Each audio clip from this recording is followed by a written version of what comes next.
Friends, if you're looking for real old school laughs, you're in for a treat because we've got them right here. Flip City Magazine. Remember Mad Magazine? Then it went woke? Well, don't worry. Flip City has no chance of going woke. That's right. 4 times a year, you'll get an actual printed magazine full of jokes, stories, comics, and more, all about today's pop culture, entertainment, and woke politics. Flip City takes terrible entertainment trends we love to hate with hilarious parodies of Lord of the Rings, Stranger Things, The Walking Dead, Star Trek, Hunters, and more. Trust me when I say there is nothing else like Flip City on the market. So subscribe today. It will be delivered in print, or you can even get it digitally if you're one of those wacky Zoomers. Either way, follow our link and sign up today, and if you put in midnight, you get an extra 10% off. Check out Flip City Magazine today.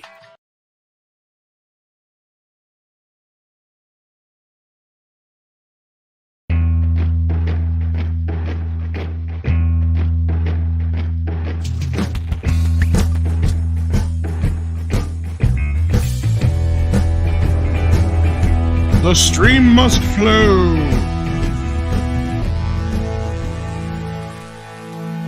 Greetings, everybody, and welcome once again to Midnight's Edge in the Morning. I am Tom Connors. We have an awesome panel here today. We have some things to discuss. The boss man is here. How you doing, Andre? I'm doing excellent. Greetings, everyone. I have to say, I love starting the week this way with all my favorite people on the interwebs right here on the panel with me. Speaking of our favorite people, we already got Mikey in the chat. He should be in here, but he's busy flying.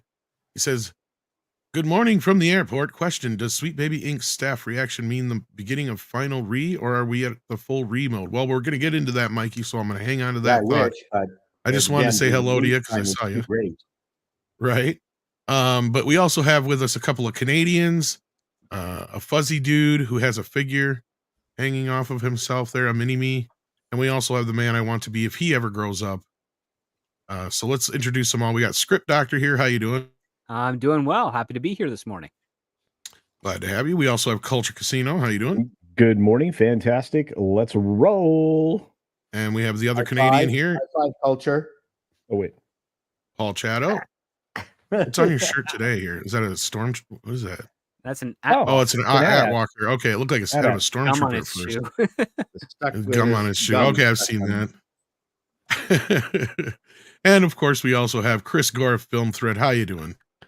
Doing good. Everybody's in way too good of a mood for a Monday, so I'm here to break. Well, you're West Coast too. Oh, it'll get broke up pretty soon once we start talking about Dune. West Side. Yeah. Let's go. Let's do it. All right, so let's see what else is going on out there. We've got Mikey bringing up the Sweet Baby Inc. thing. So what's going on over at Sweet Baby Inc.? It's funny you mention that. That is actually the topic of our next video, which we will get to as soon as someone has time to edit it. But I'm sending it all to Pablo. Yeah, go for it. But basically, what is going on with Sweet Baby Inc.? You all know Sweet Baby Inc. Everyone knows Sweet Baby Inc. by now. They are one of the companies, or rather one of the consultants that companies like Rocksteady and other video game companies go to make sure that their video games are ESG and, well, not ESG, but DEI compliant. So basically, they will take their products there, and then rather than just give some advice on the finished product, Sweet Baby Inc. is going to be there from the very beginning, and they are going to discuss the game and how it makes them feel with all of their diverse talent on Sweet Baby Inc. staff that has absolutely no talent whatsoever outside of them being very diverse and very emotional and full of victimhood and stuff like that. And then they'll discuss it back and forth until they all feel safe and included and seen by the final product. So basically what they do is they offer narrative services, script services, basically a complete makeover of the project until everyone feels seen. And their express goal is basically to make it so that the most marginalized of players will feel joy from the final product. If this translates to the target audience, that of course is a different matter. You just assume that everyone is going to feel joy by the final product. But as it turns out, not so much. And after the whole Suicide Squad debacle, more people are now wise to Sweet Baby Inc. And on Steam, a repository was made the last few days here, where one user basically created like a list of all games that Sweet Baby Inc. are known to have worked on. And they know this because they took it from the Sweet Baby Inc. website. And all of these games were then given a recommendation rating of don't recommend, like don't check this game out because it's Sweet Baby Inc. So you're going to be. They all had the same recommendation. No. Yeah, pretty much. Well, it's such a waste of money, and it's reminding me of a scene in the movie Dave, when Dave is posing as the president and he's doing the budget meeting, and he finds out that there's a whole department to make Americans feel good about the car they just purchased. And he's like, that's a waste of money. And this is the DEI equivalent of that exactly being done to video games. But the thing is, there's got to be an incentive for the companies to hire this organization, and it has to be ESG money. That's it's basically you get your DEI brownie points. Correct. You basically like, get no add other a few DEI points to the score. Just what was that, Tom? I was going to say, we also know we've heard examples of this where these companies will actually pay for the extra writer or the extra whatever it is. And so they just end up being the token whatever in the room.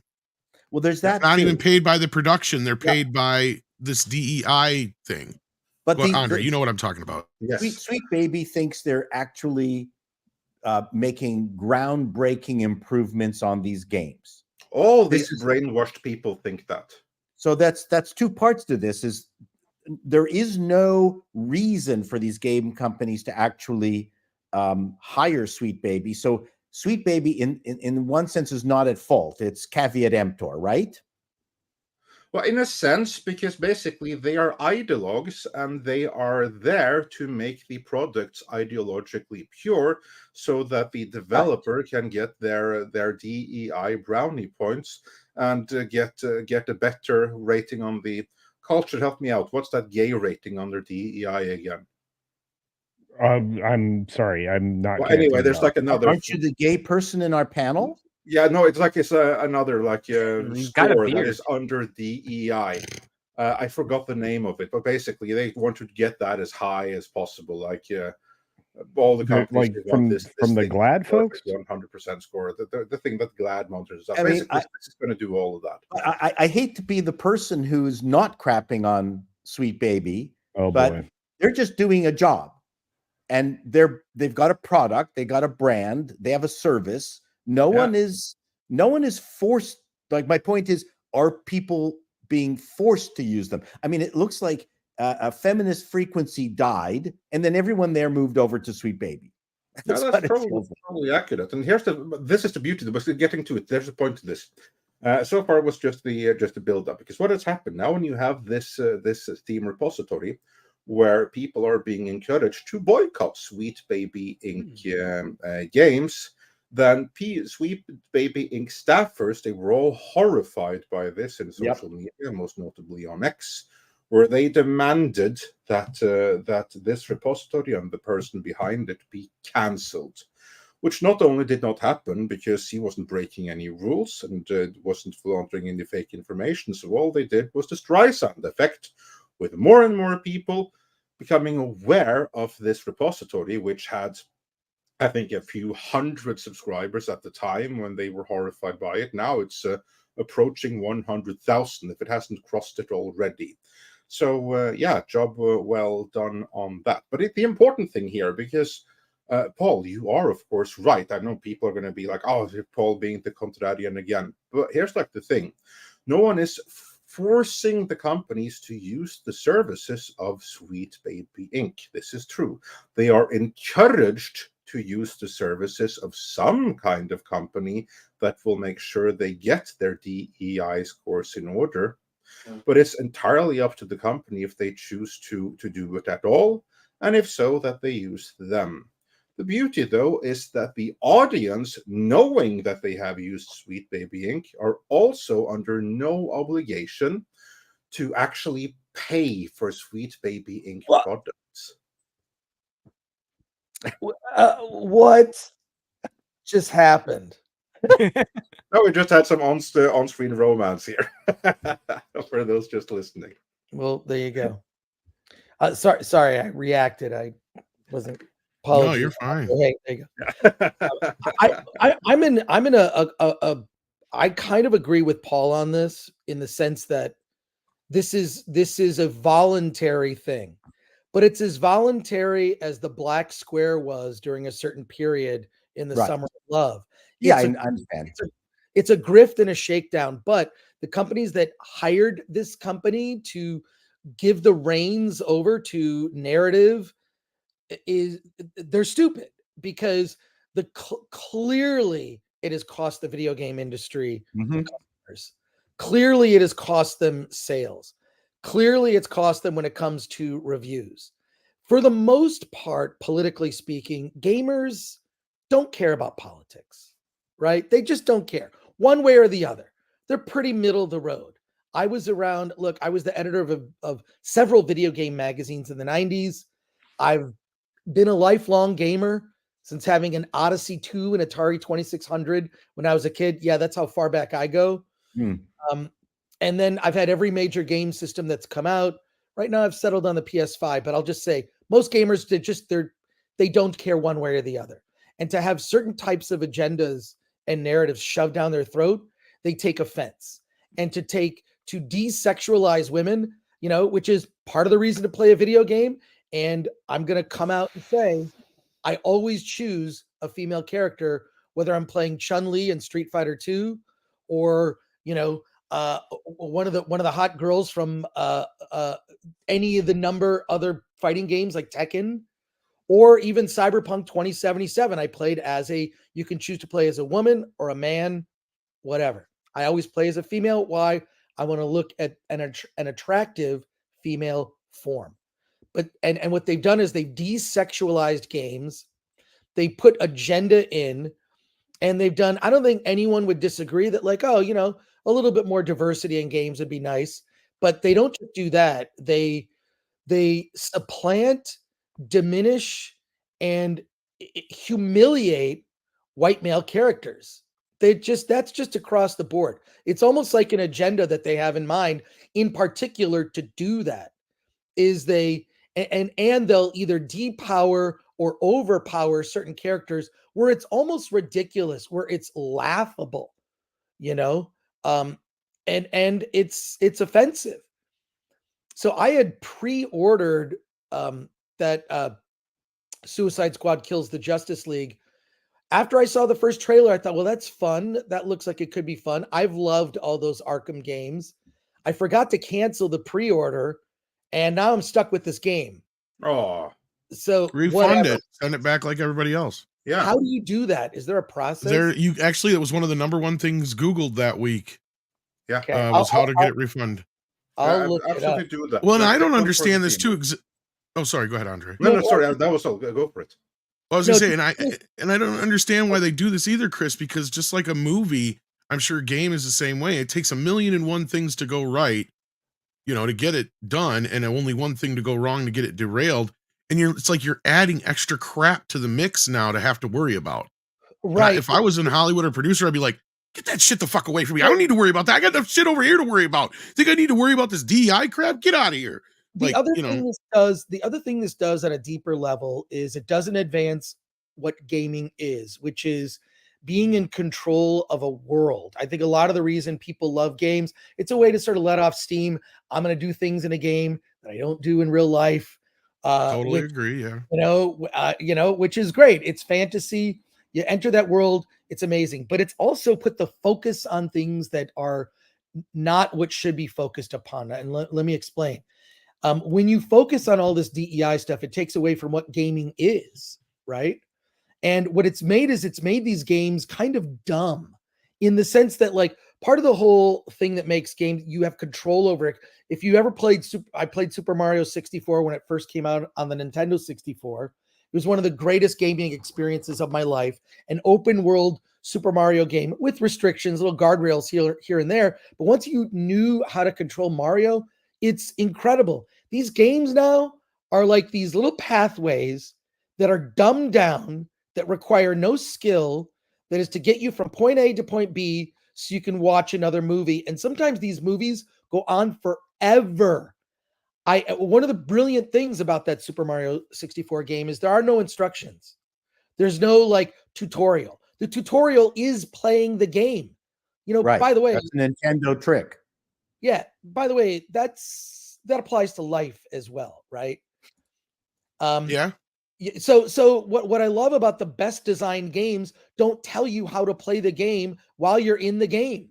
And so what it does is it's taken the focus on what gaming should be about, being in control of a world that you can explore in the sense of discovery and surprise. And it's put it on things that people don't care about at all. So what it does, so it's not only not only has it offended a good percentage of the game purchasing audience, what it's done is you're putting these executives into positions where, you know, like what a loot box is. As soon as they found out that they could basically take a game that cost $69.99 and find another way to squeeze 20, 30 or more dollars out of people, that was another thing that put games, set games down the wrong pathway. All of these things have made gaming worse. And what it is greedy executives put in positions, and it's not because for the most part, the people who actually program the games and design the games are gamers who love games. Those are gamers who love gaming. And then you get another middle management bloat. You've got this consultation firm, Sweet Baby Inc., filled with people who hate the audience. And then you discover that simultaneously, the executives at these companies also hate the audience. F you. Well, there's you. To me, there's. So go ahead. Yeah, that's my sort of general thoughts on all this. To me, there's several things going on here that most people don't discuss. So, for instance, let's take Starfield as an example. It's an okay game. I mean, there's aspects of it. Actually, it's not a very good game. But anyways, beyond that, your bosses, the people who are sending you around the galaxy to do all these things, are all women. Okay, so I'm going, okay, I don't care. But what's interesting, and what these organizations do in many of these games, is, okay, sure, substitute women for men, but you're not substituting them one for one, in the sense that when you had the male character in these video games, they were wonderful extremes. They were like a Stacy Keach or a Michael Ironside. Now, if you notice in these games, when they make the switch, the women are boring as shit. Like, right. Like, why not make them Amanda Waller, who's a phenomenal female character? Like, she's one of my favorite characters, right, in the comic books. But they won't do that. So there's two levels they take away from the game. Number one, they remove the male interesting character. They substitute a female uninteresting character. At least turn them into Amanda Waller. Like, make them like crazy bitches. But they won't do that, because that is also an insult to womanhood. Right? You understand what I'm talking about? Yeah. Like, make them interesting. The worst of both worlds. Worst of both worlds. Yes, perfectly put. Yeah. And this is the issue. And this is why I'm very, very happy to see Sweet Baby Inc. get that flack. Not for Sweet Baby Inc. per se, but they are one of the companies that are doing just that. And I think it's very healthy for the audience to react to that and punish the companies that engage the services of Sweet Baby Inc. and other companies like them. Let's not delude ourselves. Sweet Baby Inc. is the one that we heard about. But there are others, and they are worse. Well, look, Starfield is a Sweet Baby Inc. game, and you can tell their paws are all over it. Oh, yeah, they just make it less interesting. I don't know whether they were involved with Andromeda, which is another Bethesda game, but I mean, it was. If it wasn't them, it was someone just like them. Yeah, and that's they took out all the hot women, and it's healthy for the audience to vote against this with their wallets. Punish the companies that put out these games by not buying them. Oh, I completely agree. Fail. Let the studios go under. Let them struggle. Let them fire. Because right now there's mass firings going on. And there's two sides to that. One, you obviously have the bloat that Chris was speaking about at the beginning here. And few industries are as bloated as the various tech industries, video game companies included. So because of that, they have massive overheads, they have very high production costs, and these production costs are made even higher when they have to hire in companies like Sweet Baby Inc. that do nothing but utterly destroy the games. And since everything is so much more expensive, it really needs to earn all that more money in order for the whole company to be worthwhile and to just cover their expenses. But the opposite happens. These games they drive audiences away, and that's good. This is necessary. Let them fail. Let them feel the financial burn. Script, you were saying.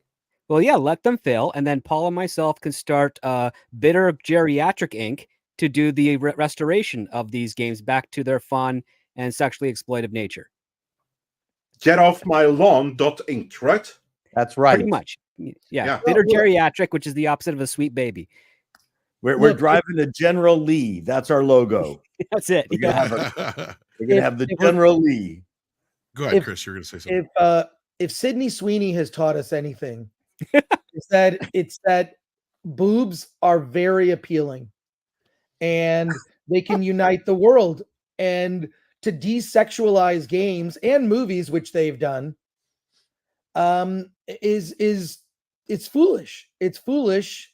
It's it's going to lead to bankruptcy. I hope this, and I'll say this, I hope this company goes out of business.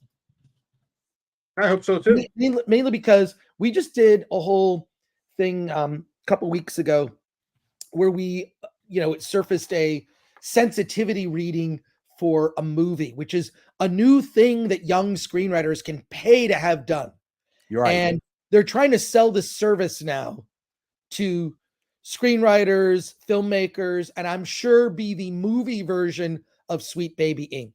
Well, I want to smash that in its tracks so it never takes hold. This is from the people who engaged in that. If that becomes, somehow part of film industry best practices, I will be disgusted.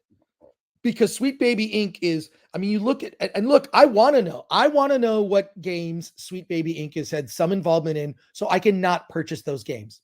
I just want to know. And this is why foreign games, they don't play that, right? This upcoming game, what's it called? Is it Stellar Blade with the very attractive woman that's actually based on a real woman?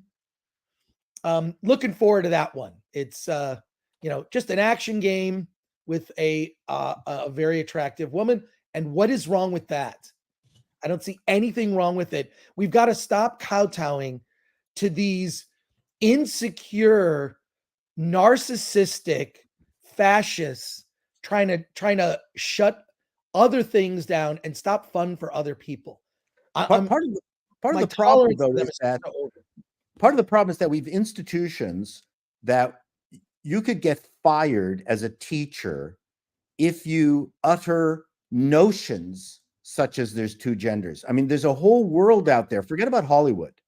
Okay. There's an institutionalization of everything that Sweet Baby is talking about out in the regular world, as weird as that might be.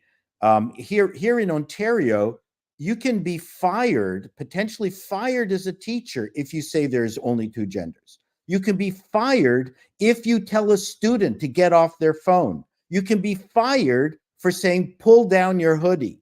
You can be fired if you tell a kid, oh, you know what? You're 30 minutes late.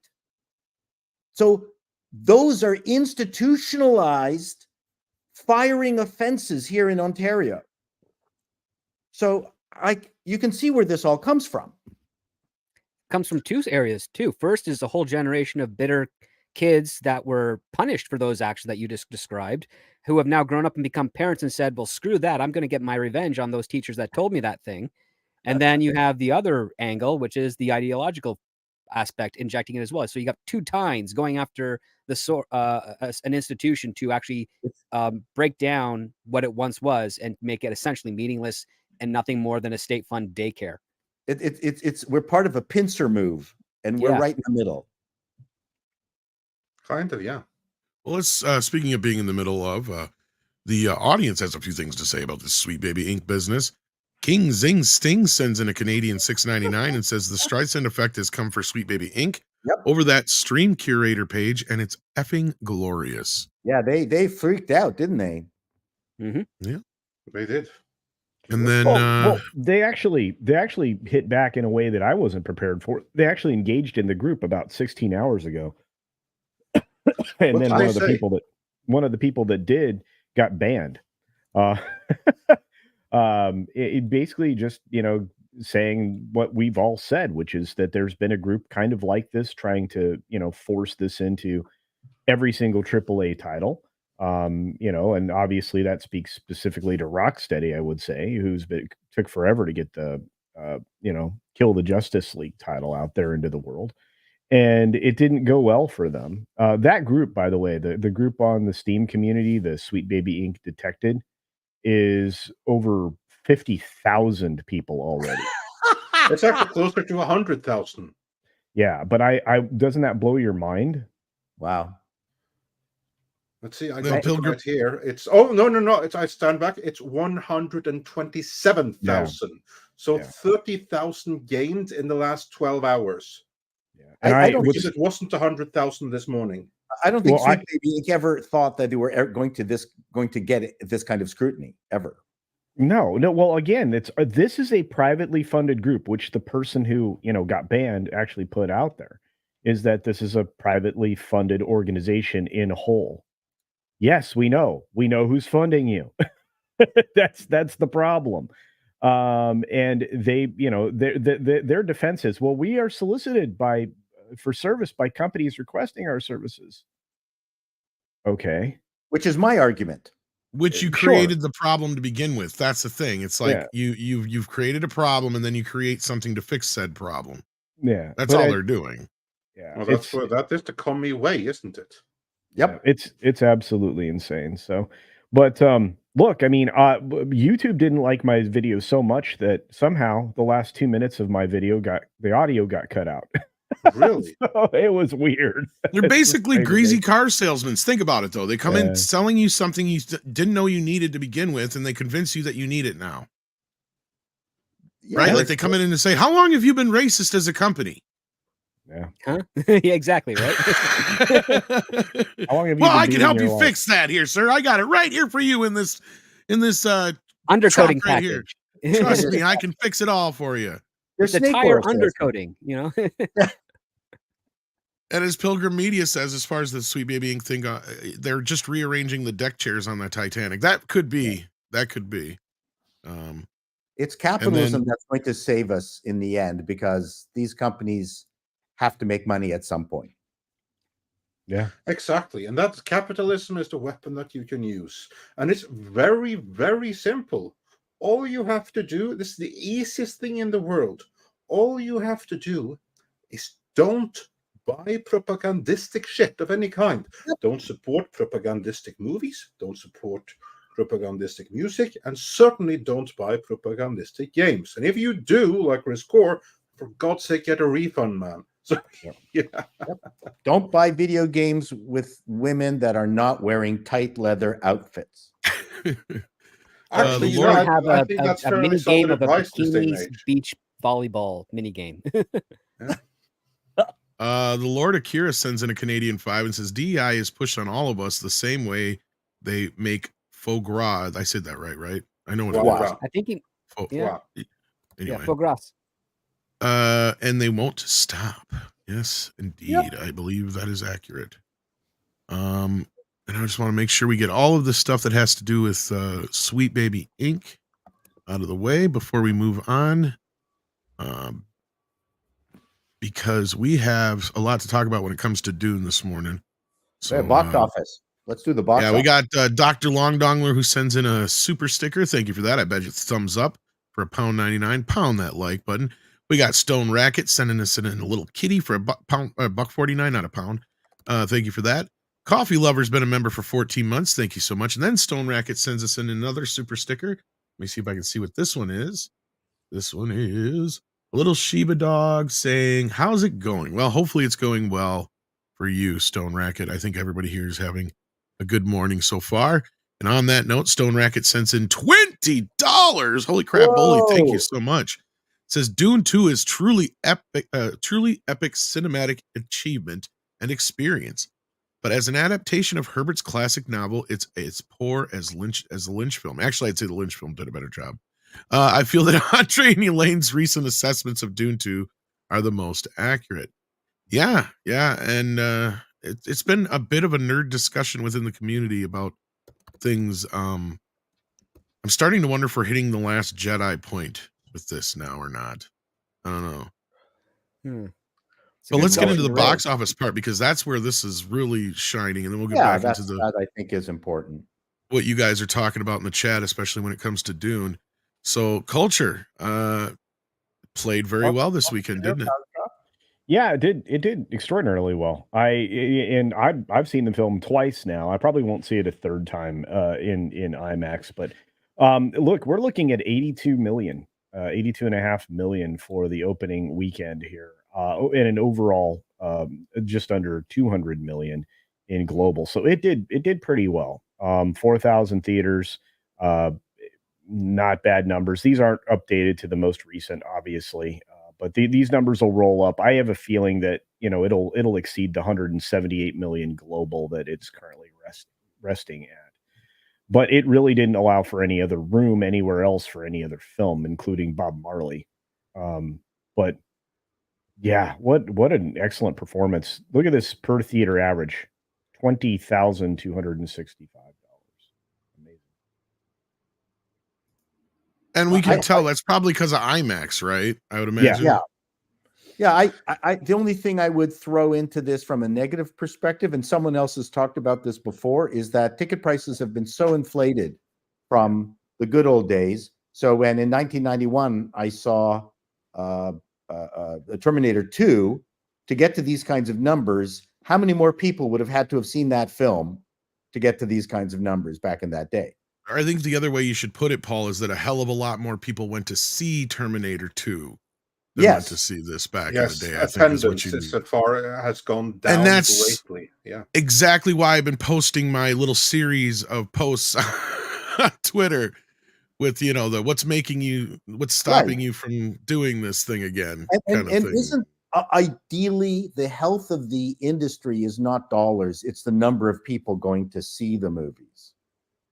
Well, yeah, because there's a point where the amount of people going to, or let's say tickets sold, crosses over with the biggest films of all time. But then once you start getting into the 80s, the 90s, and farther away, that gap becomes wider and wider and wider. Because like the most tickets sold for movies, I think, is still Gone with the Wind, and then I believe Star Wars.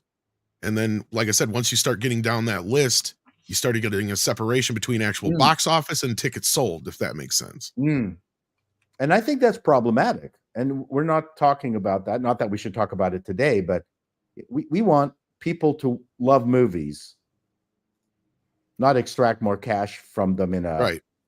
We want to extract more cash, but I mean, that's ultimately the health of the industry is more people.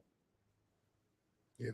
Well, we need more movies that get people in those butts and seats like Dune. Yeah. So for all my issues I have with Dune, I'm glad to see it's doing something. What Dune is showing me, and I think a lot of people have been asking this question, and the answer to it being, without it being asked on this panel, but is what kind of movies are people going to go out and see now, especially when the price to go see a movie is not cheap, and people can't just afford, even some of the minimal things right now. Yeah. Going to see a movie is a huge luxury. So they're going to be very picky and choosy. And I think that's one of the main reasons why Dune is in quote unquote overperforming, even though I say it's performing as it should be. Well, because let me just interject real quick, Tom, and it's just to add to what you're saying. The film itself benefited from 48% of its opening weekend business being 70 millimeter IMAX here in the United States. In fact, it marked a March record for IMAX. It made up about 18.5 million in the overall. I bet you this will get the IMAX record when it's all said and done. Yeah, those are huge numbers. And this, of course, the source is dubious because it's NPR here in the States, which is like our, state media. But, that's pretty big numbers. IMAX kind of powered through to really yield more in that premium large format. PLFs are going to be the thing that drive this film, which is why that per theater average, as we mentioned at the very beginning, is so high. Well, and I think that just speaks to the fact that people are not going to spend, what my point was basically, is that people are not going to spend the kind of money that it takes to go see a movie for something like Migration or Madam Web. Right. But they will spend the money to go see something like Dune. Now, I'm not speaking to the quality of the film at all. I'm just saying that that's the kind of thing that's going to get people out to the theaters now. And that's the thing that the studios need to think about. But we're also heading into a summer season after a very bloated spring season. And this is something we discussed on Valiant's show last night. Yeah. Where we went through, and it's like we were scratching our heads going, why is Warner Brothers and Sony doing this to themselves? Because you can't imagine that Warner didn't have some inkling of a clue that Dune was going to blow up a little bit, right? I'm sure that they've seen the momentum hitting, at some point, and they should have been smart and said, you know what, we got to push Godzilla off until June or July. Or Sony should have panicked and said, why don't we wait until June to open up Ghostbusters? Because something is going to get trampled in the mix of this, and I have a feeling it's going to be Ghostbusters. Because Dune and Godzilla are going to butt up against each other.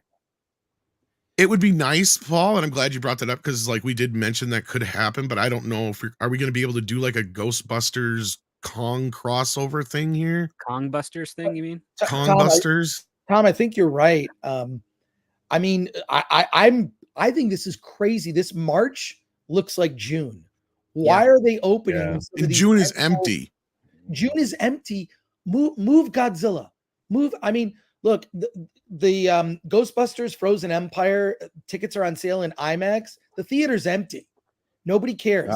They only get 1 week in IMAX too, Chris. That's the other thing. Sorry. I think Dune Part 2 is going to have Oppenheimer legs. It's going to do moderately well. People forget back in the late 90s when Titanic was like number one at the box office for 6 months. And it was making like 10, 20 Spider-Man did kind of the same thing. Yeah. Yeah. Titanic was in theaters for like a year and a half. Yeah, it was crazy. But for the first 6 months, it was number one every week. It was a joke because no other movie could break that. It is crazy to think.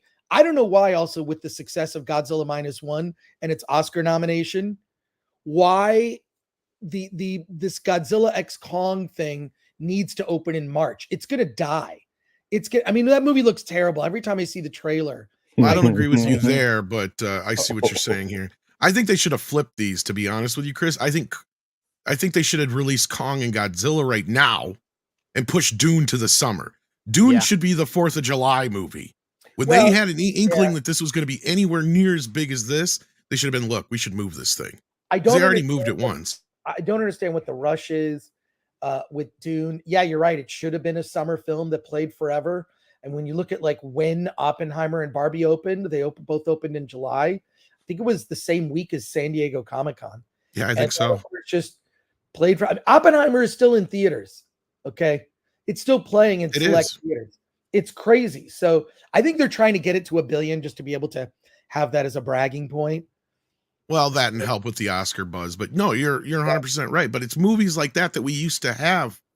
And I wonder if we're not going to stumble our way back into the classic way that movies used to be. And that's what I said last night on Valiance. I said, this year might be remembered as the year that the small movie makes a comeback because hit June, the only big movie in June is Bad Boys. And Will Smith smacked the momentum out of that sumbitch because Bad Boys 3 was the biggest movie going into COVID. It was the last big hit we had besides Sonic. And coming out now, this is going to be coming out in June. Why? Yeah. Nobody cares. Nothing else is coming out in June. Ghostbusters should be coming out in June. Is for the 40th. They could be building up the 40th anniversary of Ghostbusters. You could have opened the original Ghostbusters the first weekend of June up against Bad Boys and watched it kick the shit out of Bad Boys, but they wouldn't do that because it's Sony Pictures, same company. And then the next weekend, you had Ghostbusters Frozen Empire open huge, and play all the way through July. It would have been fine. But I think it's going to get buried now between the two, because I disagree a little bit on Kong versus Godzilla, or Kong X Godzilla, because I think the kids are going to get their parents to drag them to the theaters. And I think people are going to want to see that on premium screens. And the reason I say that, Chris, is because during the lockdown, Dune is doing exactly what I said it would do when we come out with the second film. Because it's doing basically double what it did during the lockdown, because it was being shown on HBO Max at the same time. So that tells me Kong, especially coming off of the momentum of Godzilla -1, is probably going to double what it did. And Kong and Godzilla did better than Dune. People forget that. It made almost $500 million while it was still on HBO Max at the same time. Yeah. So I think that one's going to be the bigger one of the year. But I think there's okay, but I'm going to push back against all your conversations here, because that's me. There's jack all in theaters. There's nothing to go see. That's why Wonka's still in frickin' theaters. I mean, it's not because it's this exceptionally, dominant, overperforming film. It's because there's jack all to go see. We have theaters in the multiplexes that are dark for weeks at a time because there is jack all to go see. The fact that we can talk about one movie like we are, as passionately as we are, despite its many flaws as an adaptation, it just shows you how hungry we are for something that's good. Because when you look at the balance of what's in the theaters, I mean, nobody went to go see a whole lot of these other movies. They went to go see one film. And I think it's the Willie Atreides effect. I don't know. I mean, look, Wonka, I know Timothy Chalamet is the draw here, is what you're saying, Paul? Look, as Chris likes to say, this may be the film that does dislodge Timothy Chalamet from his title of being Hollywood's favorite twink. So, I mean, people might see him a little bit differently. But beyond all of that, like I said, this film is going to run for another 2 weeks, destroying the future of any of the other films we've already mentioned. And the only thing that we have for summer now is Deadpool. What terrible timing for one of these three or two of these three films is all I have. I think Dune would be more successful if they turned up the heat in the theaters and made it feel like Arrakis. That I think give you that proper desert feeling, just like Correct. audiences got while watching The Sound of Freedom. I wouldn't, yeah, I wouldn't want that to happen. The smell in those theaters can get a little rough anyway. I'm talking about it as a marketing guy. No one listens to me. I'm just telling you. Mm-hmm. Well, a lot of drinks that way. Well, I'm not disagreeing with you at all. Have the drinks with one of those headsets where you have to drink it through your nose. Why do you think I said to release it in the summer? I know they're thinking the opposite. But I'm not kidding. Well, anyway. Let's see what the audience is saying. Dune was good, says Matthew W., who's been here for 28 months. Thank you for that. Says, I don't get all upset for the movie. People comparing it to Lord of the Rings. They cut tons of stuff from that too. True, Matthew, but in my defense, because I think he's kind of directing this more towards me because of my tweet. Like, you didn't have Samwise smacking Frodo in Return of the King going, fuck you, take the ring to Mordor yourself. That's the equivalent to the end of this movie to the fans of the books, is basically the character coming off like that. Chani, I mean, but yeah, I get where you're coming from. But again, I have a problem with people just comparing this to Lord of the Rings as an adaptation in general. It's a fun thought exercise. I think we got to wait a few years to see if it actually sticks around that long. I mean, half of what we talk about is just nonsense anyway, but we're having fun. There you go. True. Jason Webster sends an Australian 5 and says Dune Part 2 did 178.5 million worldwide in 4 days. Madam Web only did 91 worldwide, and it's been out since the 14th of February. That is correct. Yep. Yeah, Dune outgrossed it already in just one weekend. My money is still on Madam Web. I've got a tortoise and a hare thing, going on. You think it's just it's gonna slow and steady will win the race, huh? Yeah, that's my thought. I do believe this Stays in theaters for been 10 years. It might break even with Dune Part 2. Paul, I don't want to push back on you at all, but in the Chinese box office where Madam Web opened this weekend, it finished behind like 8 other movies on its opening weekend, behind the part 1 of Dune in China. What's it called over there? Yeah. I have to say, I wish there had been like more of releases of Dune Part 1. That would have been like fun with Madam Web failing to all of those everywhere, which it would have because Dune is huge. I mean, even where I'm at, which is a dubbing country of Spain, even here, they even had additional English language screenings. Wow. And they were all filled up. Well, I've never seen that before here. The first one did much better outside the US too. We got to keep that in mind. Yeah. Then Beefy 5-layer Husbando. Well, there's a name for you. Sends in $2. Says I enjoyed Dune 2, bought the miniseries instead. But bought the miniseries. Yeah, I can actually say it to this point. That's the better of the adaptations. Yeah. Let's talk a little bit about the movie itself because we haven't. Well, before we do that, Bucky Cat sends in 10 and says he went to see Dune 2 on Sunday. I know people are excited about it, but I found it to be meh. I find Shogun and Masters of the Air to be more interesting. Well, that's kind of been the big nerd debate. To some people, this is the next Lord of the Rings. To others, not so much. Isn't that right, Andre? Yeah, that is right. That is exactly right. Because the first round of reviews after the fan screenings, and I do not blame anyone for having had that reaction, but the reaction was, "Oh, this is amazing, best thing since sliced bread." And I don't blame anyone for having that reaction because the movie is an amazing visceral experience, especially if you see it at a massive screen, which I did not have the opportunity to do, but that's neither here nor there. Anyway, you see that at a massive screen, considering all the other DEI drivel we've been force-fed over the last few years. This movie seems like such a breath of fresh air, and what like messaging is in it is like ever so slight compared to what we've been used to. If you're not familiar with the source material, you might not even notice it or think that it's supposed to be there. So I do not blame anyone for being very enthusiastic about the movie. I liked the movie too, apart from a few things which detracts from it tremendously.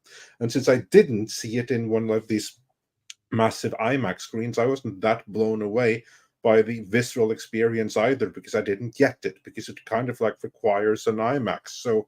So I had the movie in a very ordinary theater with all the flaws very, very visible, to which I can say, in my mind, the movie is good. I appreciate it. I respect what Villeneuve has done. I look forward to see how he is going to continue in part 3, but I have some pretty major reservations about this. Tom was the first one I heard those reservations from, and after I saw it, I was like, yeah, Tom is right about this one. And the problem is not Zendaya, and many people have like said that, oh, my problem is really Zendaya. No, I know many people have a problem with Zendaya. I don't. I have a problem with the way the character Chani is written. Even if it was completely different actors, wouldn't change anything. I would have the exact same problem, and that is that I feel that what is being done here, everything has to do with. Maybe we should throw up a spoilers banner because there's going to be some spoilers here. Yeah, well, that or maybe let's do that. You're probably right. Let me. Yeah, because I'm just going to say like this is my one issue. I won't break down the movie anymore, but I will just say that the whole point, as everyone familiar with the book will know, is that Paul is prophesied to be this Fremen. He's prophesied to be the Messiah of the Fremen. And the only reason the Fremen think this is because they have been manipulated, because the Bene Gesserit witches, they are witches because they're evil bitches, a lot of them, have been manipulating not just the Fremen, but desert people across the Dune universe into believing prophecies of their design to help the Bene Gesserit at a future date. So all these prophecies, they're all constructed. We, the audience, we know this. This is something that is straight from the book, and I commend Denis Villeneuve for actually putting that in the movie and making it so explicit, because that explicitly is part of the book. What I don't commend him for, where I think that he dropped the ball completely. I mean, he's even said like statements to the effect of, I hope that Frank Herb would have been okay with this. And he probably would have, because he even agreed with the Lynch movie, and that had problems all of its own, but that's neither here nor there. But basically what he does is that he makes it so that there's resistance to this whole prophecies, that you have like the younger people who want to change the old ways, the revolutionaries who can see reality. I think that was just so dumb. It's completely out of character. It's not in keeping with the original. It would never have happened. Yeah, it's exactly. It would never have happened. It's in keeping with Hollywood values. It's in keeping with Denis Villeneuve's values. It is not in keeping with the book. It's an absolute betrayal of it, and it brings the movie down. Yeah, and I first noticed it in the North and South thing. Yeah, that too. That offended. I'm not even American, and that offended me to the core, because that's like such an American thing to put in there. This North-South divide. Look, every nation has a divide. Well, North, South, East. And I've been West. getting a lot of Everyone pushback for bringing it up, but this is the basics of it. You have two groups of people, one from the North, one from the South. You have the younger group of people making fun of the people from the South who are older and more religious for following a charismatic leader who we all know in the end is going to turn out to be a false messiah. Exactly. You don't tell me that they're not thinking this through that way. Yeah. And I said this in my argument with Lofty and a few other people. I'm like, don't be surprised in 2-3 months from now when they're talking about this. And Denny said, oh yeah, that was my statement on Trump America. Yeah. And also one more thing, and this is what really pissed me off, because this the Chani character who goes against it. This is not just a betrayal of the book; it is also a betrayal of history. In every country in history, whenever you have had some kind of charismatic leader or some kind of authoritarian ideology, girls like Chani, they're not the ones to resist it. No, they are the first ones to embrace it. In the case in point, Greta Thunberg. Every single anti-human ideology in history has had men motivated to it because the females were already there. How dare you! Exactly, and then this is just a complete betrayal of the book, of history, of everything. It's just in line with this Hollywood mindset. And I want to address this with Jurassic. Because yes, I think, really and I've been getting a lot of this, and people are like, you're reading too much into it, and it didn't even come to mind while watching it. But that's the point that I'm getting at cinematic Jurassic, and that's exactly what I loved about Andre's video he put out the other day, is as he's flat out said, this is not a review of the movie. This is a review of the propaganda that's been shoved in the movie that you didn't notice, because guess what? It's been candy coated with sugar. Exactly. So no, we are not reading way too much into it. What we are reading into it is there to read. You're just missing it. And people resist that because it's okay to like it and it still be there. It's just so subtle. I mean, the more obvious one is what they do to Chani and how she leaves the end of the film. Because even people who don't know the book have said that, yeah, that feels a little weird, not a place. Yeah. So, well, there's a reason for that. And a lot of people are making the excuse, oh, well, they're trying to use her to kind of show that, you know, Paul is not really all this blah, blah, blah. It's like, then you pick a different character. In fact, it would probably made more sense to make that change to Stilgar than what they did do. Instead of making him the blind follower. Powerful, because he was a follower to begin with. It would be far more powerful if it had been someone that actually was a follower to wake up and see what have we done. That's what I mean for the movie. Yeah, and I think it would have done a more better service to the story. But anyway, Paul, it sounded like you had some things to say about it. I think Andre makes a really good point here, and there's a couple of things. The other part layer that I would add is that that culture, they flipped it. It's when you're young, you would have completely adhered to all the propagandist bullshit. exactly. And it would have been the older members who would be more thoughtful, maybe more ironic, still followers. You wouldn't break that. Like, you wouldn't have some old dude acting like Chani. But I completely agree with you. It took you out of the film that, notwithstanding that the young kids today they're reading, Che Guevara and Mao Zedong and carrying documents and thinking, oh, you know what? These guys are actually pretty cool. Well, they're not. Yeah, or they're agreeing with Bin Laden. Yes, they're agreeing with Bin Laden. So the point is, I think you're 100% right. I think it was a lazy way to try to create some tension in the movie that was really never in the book. Agreed. No, because of all the time compression, I feel like that's part of the problem here, is because he's trying to compress a lot of things. And some people have said, well, maybe it's because he didn't know if he was going to get another film. And I've brought that point up too. It's like, yeah, it's possible, because even the ending feels like you could have ended it with the other houses agreeing to Paul's demands, and then that's the end of the film, right? Like, and that's the end of the story. He won. But to me, that you're still setting up the same problem. What you lost in the movie was the rich love story between Chani and Paul.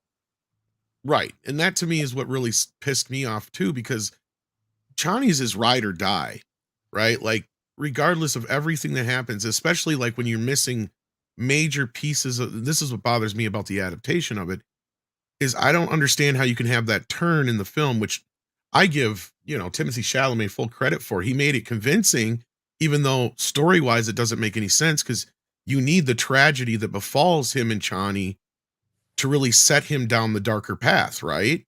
But that was a good scene. But it's out of place because it wasn't earned. Exactly. Like, if you have the years of them together, which is missing here, and look, we got spoilers up. They don't have their fucking baby in this movie. And the death of their baby is what sets Paul down that path of, not am I just going to get, set things right for my dad. I'm getting bloody fucking revenge. And I'm getting bloody revenge on everybody, right? And Chani's all for that, right? And she understands that this whole thing now is to just take down the emperor and anybody else who had anything to do with this. Yeah. It's the and that's missing. Samurai. That big piece is missing. It's like, so it really feels like, okay, so now you're going to shove that all into Dune Messiah or what? And we don't know, right? I mean, you make a great point, because you could have actually ended part 2 with the death of Leto II, the first Leto II, and basically Paul's just saying, we are uniting together and we are going to start our war. Right, and that's where you have 3 is the actual end of the first book. And that's where you have a character like Stilgar or something like that, going back to what we were talking about with Andre before, where you have that person saying, look, you need to be careful. Don't let your emotions get in front of you. You've got too much power for that, et cetera, et cetera, et cetera. Mm-hmm. Well, and setting him down that path that he's going to do wrong. And look, Tom, you finally convinced me, and it took me a few days to think about it, but I'm now starting to believe that the Lynch Dune was a better adaptation, especially the Spice Diver cut is, yeah. If you've seen the Spice Diver, killing the Baron, yeah. Well, and that's my other big complaint, is how we have Chekhov's baby in this movie. Yeah, we don't have Aaliyah. Yeah, Heisenberg's baby. Yeah. Script, I know that you also had some thoughts on this. I'd love to hear them. Yeah, as I mentioned on George's stream last night, I appreciated the special effects and some of the isolated performances throughout the film, especially Rebecca Ferguson's stuff with as Lady Jessica, and I really like the Getty Prime, the entire sequence on Getty Prime. Oh, that was amazing. But the thing is, the pacing was all over the place. It was very undisciplined compared to Dune Part 1. The compression and then the time jumps it just didn't flow properly as well. And what Paul said earlier is like, if you want people to really feel for Paul and understand what's going on with him, you need to actually put in the effort to create the love story, because I did not believe that Paul and Cheney fell in love in this. It was so plot driven that it didn't have any of the necessary character motivations for me to be on board. I'd never understood why Chani was enamored with this version of Paul. They didn't give us a good connecting scene. He's all alone. He's got to walk the desert, and then Chani shows up and says, "Well, you're screwing up. You're not walking properly." It's like, well, they don't go further with that scene to actually give us chemistry or anything there. They just kind of jump many months into the future, and now they're together. And I don't buy it. And I think Timothée Chalamet, he's throwing chemistry out, but Zendaya is not reciprocating it. She's too flat. She's too reserved. She's too at arm's length, and she's not evoking anything. She's kind of acting a little masculine, which is not how Chani is. Chani embraces her femininity, but she's also very vicious when it comes to Paul's the only one that people. can make her vulnerable. That's the other thing. And that's kind of what it brings the attraction for her as well. She feels she feels vulnerable around him. She feels unable to figure him out because he's got something about him that just gets under her skin, and she likes it. Well, and she's used to knowing everything. She's the leader. She's the, especially that's the other thing they leave out is what her mom or whatever. Is she even related to Liet Kynes? Because they don't even bring that up. It was implied to be her mother. It was implied. Implied when? It was it's not in the movie. But never filmed. So I was going to say, because she's supposed to be the leader of the Fremen now, and they don't even bring that up. They took all the strong, powerful elements of this character and stripped them away from her and made her a petulant child. Yeah. I think that's why so many people disagree with the casting of Zendaya. But I don't think she deserves the criticism, because the way the character was written as a bitter, angry millennial, thinks she knows it all, ready to go and rant on TikTok for her boyfriend who she didn't care about and has no reason to care about, and we never saw romance because he's off to engage in a political transaction that's going to give them everything she needs and get like emotional and stuff. That's such utter bullshit. Mr. Gore, are we nuts here? Or are we onto something? Yeah, I think Zendaya's miscast. I actually think someone else could have pulled this off. I prefer the book version of Chani, where she's all in. She's effectively dickmatized by Paul Atreides, and it just works better, right? It's very, but it's traditional. That's a traditional Hollywood is two people fall in love. There's not a lot of conflict with Cheney in the book. Just she's the woman of Paul's dreams, and he finally meets her, and they fall in love. It's actually very beautiful. It's one of the. There's enough other conflict in the book that you don't need the conflict between them. You don't need it. There's better and more interesting other conflicts going on, and she would be all in on the Fremen taking over the planet, so she'd be all about supporting Paul, even if she wasn't 100% on board of having to convince the Fremen from the south to join this crusade. I just don't. I don't know. Zendaya just never impressed me. People say she's so good in Euphoria. I can't watch that show. That's a show for kids. I don't know. Like, I just think she's miscast. And even her as Mary Jane in the Spider-Man movies, she was fine in the last one, but I don't know. Hollywood loves her. I don't know. I think she's one of those manufactured celebrities, right? Like that. She's a supermodel who can remember words. Not even a supermodel. Like, she wouldn't be a supermodel by 90 standards. She's too masculine and true. Yeah, she has a boyish body. I don't understand. Like, I would. Well, that's all supermodel. Like, there are no more supermodels, and that was a '90s concept. But all models. She has a '90s model body. All I'm saying is they she's all look miscast. masculine and weird, though. Yeah, she has no chemistry. She has no chemistry. Sam Smith is now a supermodel. Oh, there you go. What a fucking embarrassment that guy Sam Smith is. Why is he even famous? He is I a don't fat fuck that I would see at my dive bar in Pasadena drinking right after he got off his shift. How is that guy have Well, and any he's level been of fame? sued for plagiarism. I don't know how many times now, so I don't understand either. I think I What started a some. narcissistic fucking pig. Jesus, I don't even every know time who I he see is. that guy trend, I'm just Well, baffled. well, script. as All to you why all you this need is to the- know before we get Let's back have on the 9 Dune train people is talk that at once. Sam Smith, he's a fat fuck and a pig and a Satanist to boot. Chris, that's about sum it up. The just what constitutes a celebrity is completely down the toilet, and we now Hollywood realizes maybe they need to actually build some celebrities. Who is this woman they're trying to pin the whole Pirates of the Caribbean franchise on? She's gonna ride that thing. You think she has the charm or charisma of a Johnny No. Depp? Hell no, no. I'd like So- to see them try though and explain to the shareholders afterwards losing another 300-400 million, because that's what the movie is going to end up losing if they do make a Pirates of the Caribbean with a chick in it who's gay, diverse to boot. That's just Yeah, no, I would just like to apologize on behalf of all Hungarians that I believe Zsa Zsa Gabor was the very first person who was famous for being famous. And but that I was like it. Zsa Zsa Gabor. I mean, Yeah. she was the Sydney Sweeney of her time. Correct.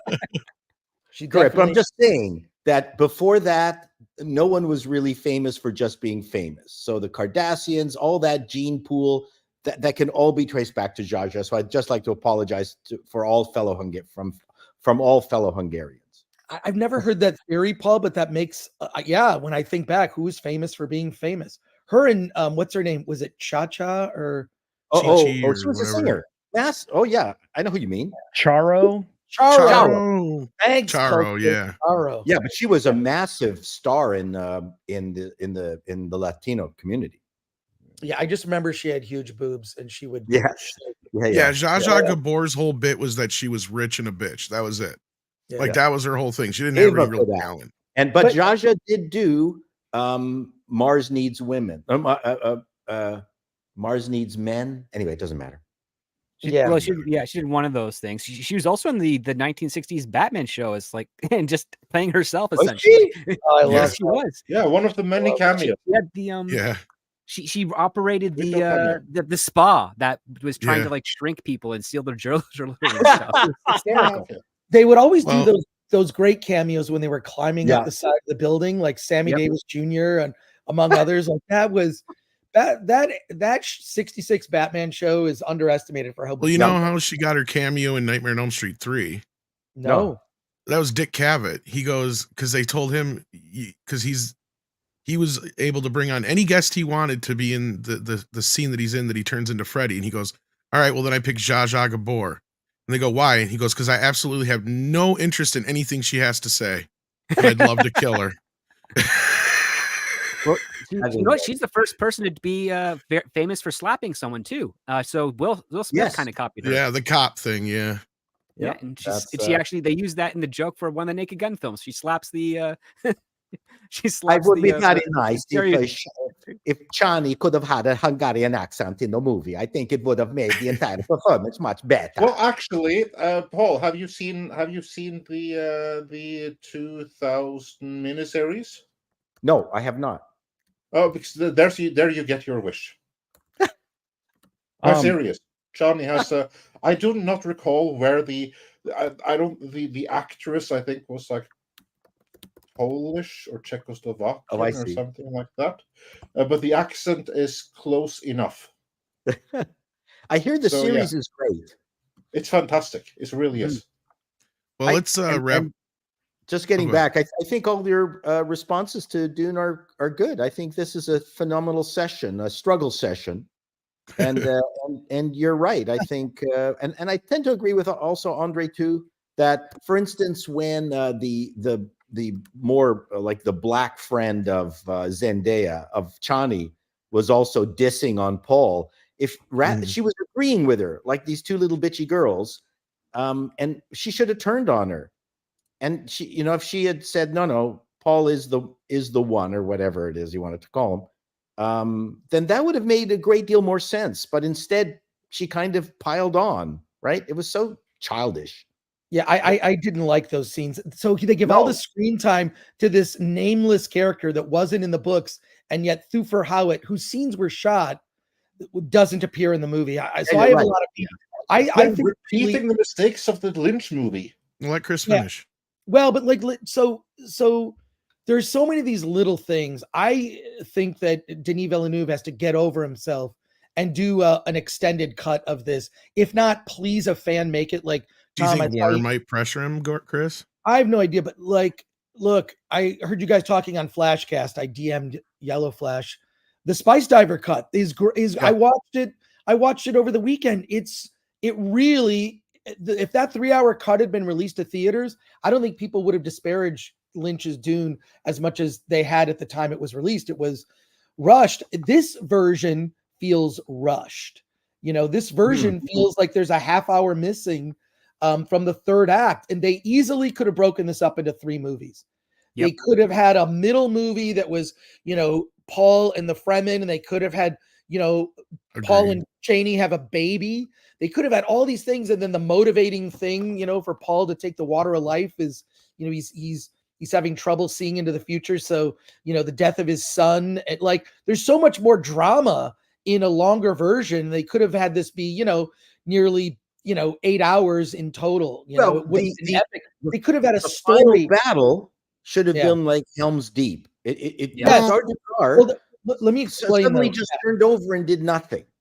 Well, here's the thing about that. It's actually accurate to the book. The one thing that like Frank Herbert does in the book, it's like there's a battle, or this battle happens and here's the result of the battle. He doesn't describe from a story standpoint the battle. Denis Villeneuve had plenty of room in there to actually create some sort of story and drama, some side characters, or people have moments, or there's it seems too easily won. They ride in on these worms and just trounce the Sardaukar, and it's like, why didn't they just do it sooner? Exactly. Yeah, it's over. Like, if that's all they had to do, why didn't they just do that sooner? As you pointed out, Tom Atreides. No, but just so there's people trying to say it's better than. I'm not going to go down that route of like Lord of the Rings is its own thing and it's different and it's fantasy different. Right. Dune is its own thing, but what the compelling and interesting thing about Dune is the fallout from this, because all of us are talking about seeing it multiple times. I still want to see it in true IMAX at Universal, and I need to see it in ScreenX, and I will see it in 40X because then I'm doing the trifecta. ScreenX is that weird thing where it surrounds you. There's a theater near me where it's in ScreenX. Well, in 40X, they just throw sand in your face. Yeah, I can't wait. I'm going to dress in a still suit. Well, and you're right. And here's the thing that bothers me most, because I'd like to see this again on a big screen. I already pre-ordered the Steelbook. That's not a deal. It's not like I'm not going to watch it again. It's not like I don't like the film for what it is in certain parts. I just have like that meme I posted really explains my mood on this movie at some points. It's like I enjoyed it, but this is also the way I feel. It's like this could have been so much better. And when people are like, well, you just can't translate it, it's untranslatable.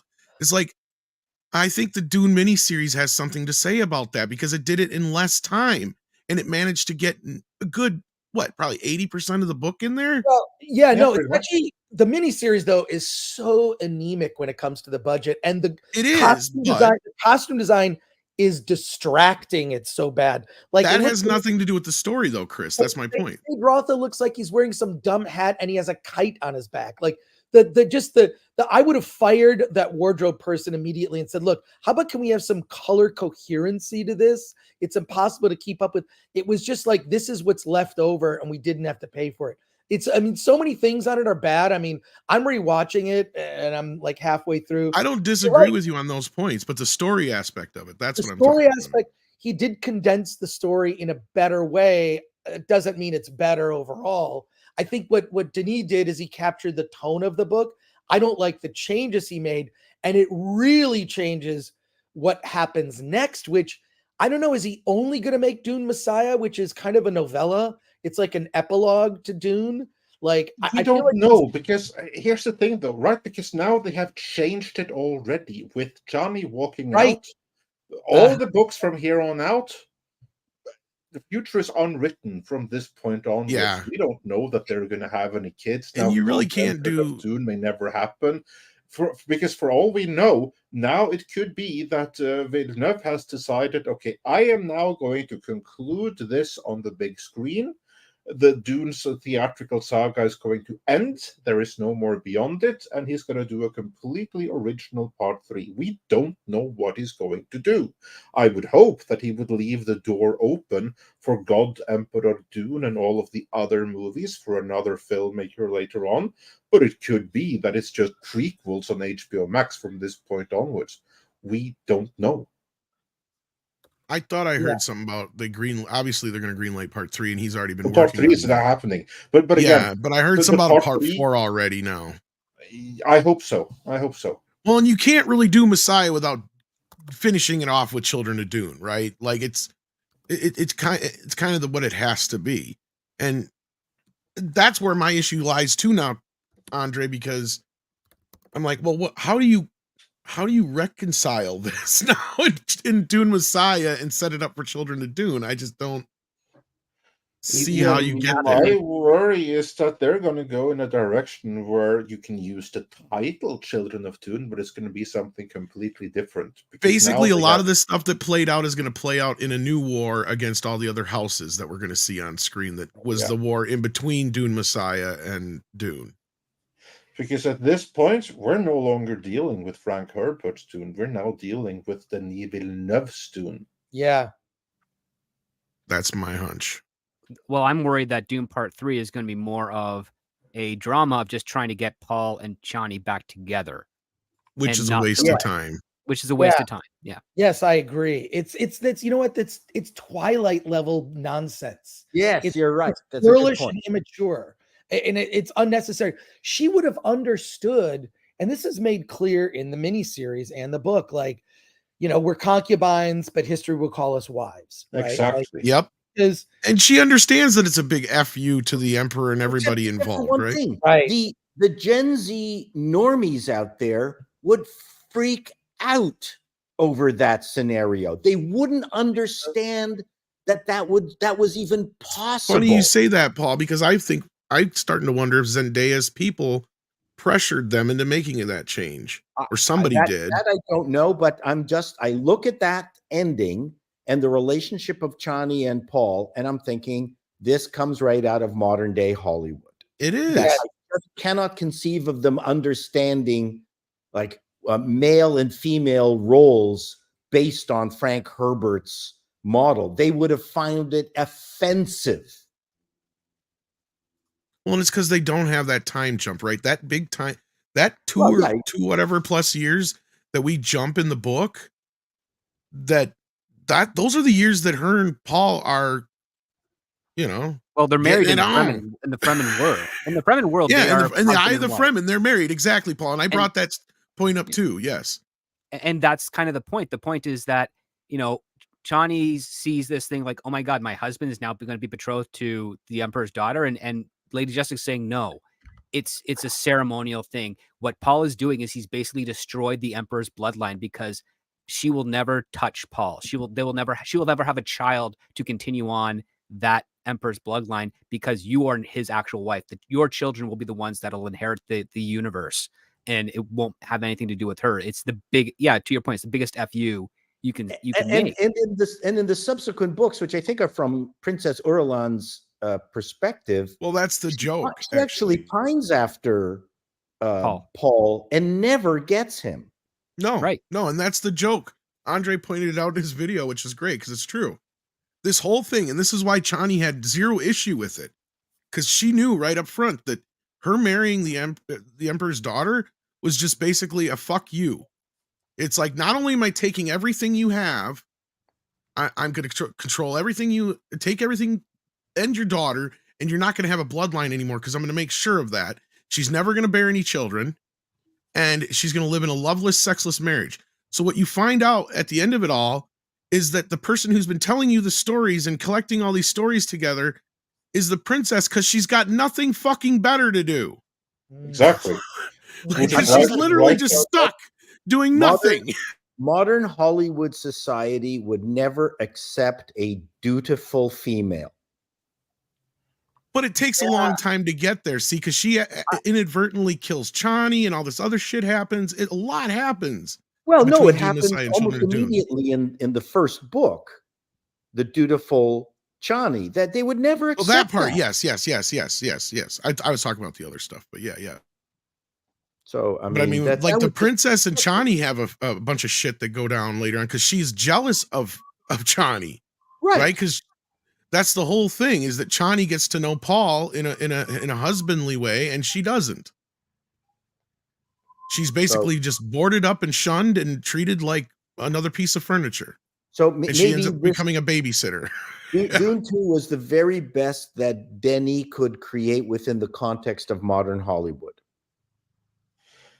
Yeah, I will give him that. And not only that, given modern Hollywood, he could have done far worse. Correct. So for that, he deserves credit.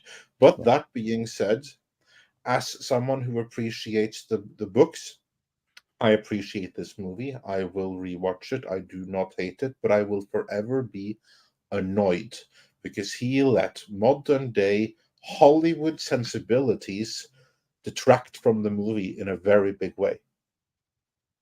Yeah, I mean, all these chain of events that are set off lead to everything that goes forward, and that's where I think Beefy 5 Layer is right here. Is like, even that whole scenario, it leads to her having the twins. Like, so now you've pulled that out of the element. So what are you going to have her have a baby out in the desert? Paul's going to find out in Messiah, and Messiah is going to meander in the young Paul years for a while, and then they'll cram whatever little bit of story of Dune Messiah at the end of that one just to set up Children of Dune and try to reconfigure it.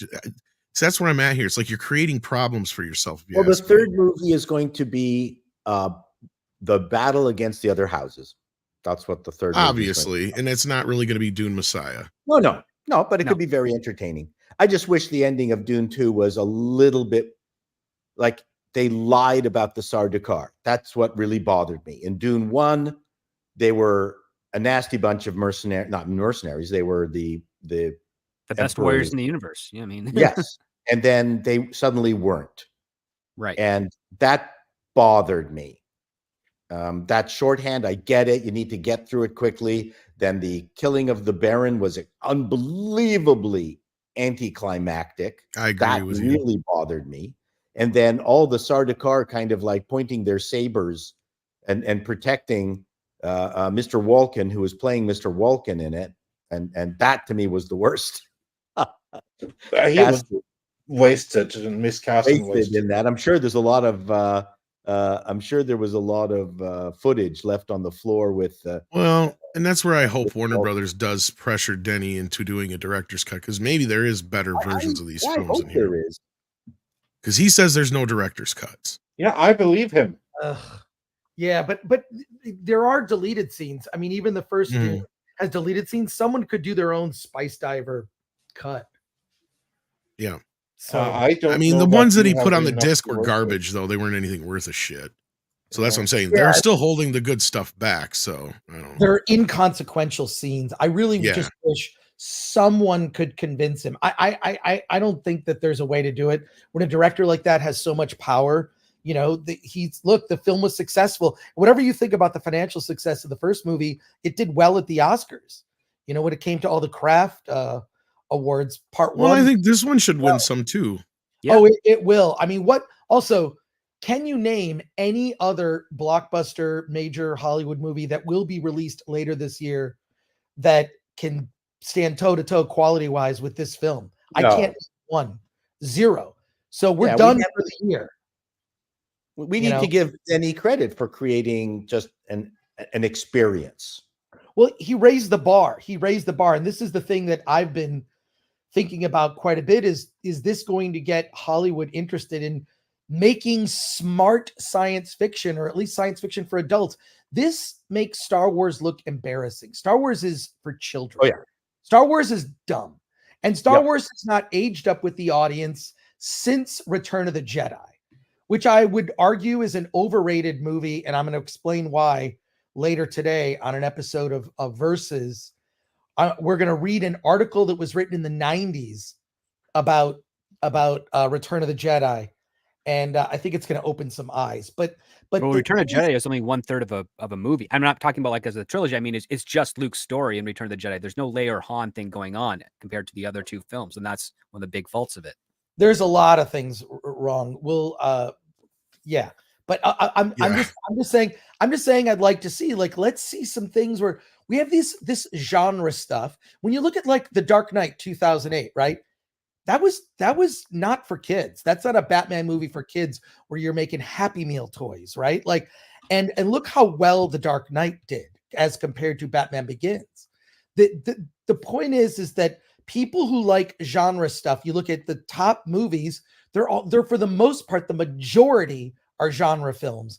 The problem is whenever they slip into making it dumb or taking too many idiotic notes from studio executives that have no clue what they're talking about, or hire people that have never read the comics or don't have any knowledge or even care for the source material, that's when things go awry. Denis Villeneuve has been thinking about making this movie since he was a kid. Watch the interviews with him. He's so, and look, I respect some of the changes. It's like, okay, I get it. It's the movie. The Aaliyah change is interesting to me. It's interesting. And I guess if you wanted to compress the timeline, the point is, what was the pressure to compress the timeline? He could have done, he could have actually, I actually think that Dune should have been 3 movies. Just the first book, right? That would have made sense to me. Dune Messiah could have been the epilogue, and you got children and whatever. It would have been, Children of Dune's big enough you could almost do its own 2 movies or trilogy out of 2. That's my problem. Right. A lot happens in that. I mean, the Dune Messiah is like a perfect like one movie. It's a bridge. It's a bridge between the 2 is what it is. That's where anyway, we'll have to see what he does. He screwed it up because he changed Chaney so radically. That's exactly what I was getting at. That whole chain of events now has to be rewritten. It doesn't make sense. It annoys me because I don't think there was any reason behind it. And some complained, you were on Flashcast, Tom, that like Yellow Flash is like, it's my first Dune thing ever. I didn't know what was going on. And the problem is, like, I get why Denis like didn't sit there and explain, because there's, why is the spice so important? What is the deal with the Spacing Guild? And I don't think all of that was really explained in a meaningful way. I mean, it's touched upon, but not in a deep way where you would need to understand why certain things are important. If you're a Dune fan like me, it's like you can't unread certain things. You can't unknow certain things about the story. So I just make assumptions as I'm watching it, and I've seen the movie 3 times now, and I plan to see it probably at least another 3 times before it's out of theaters. I hope it stays in theaters for a long time. I can't get a decent seat at the only true IMAX screen in the LA area. It's the Universal AMC Burbank, or excuse me, it's the AMC Universal IMAX screen. I'm looking at like a Tuesday, and it's like packed. I mean, that's where they're showing 70. There are only 12 70 millimeter IMAX prints like that they made. That's how rare, and it was shot for IMAX.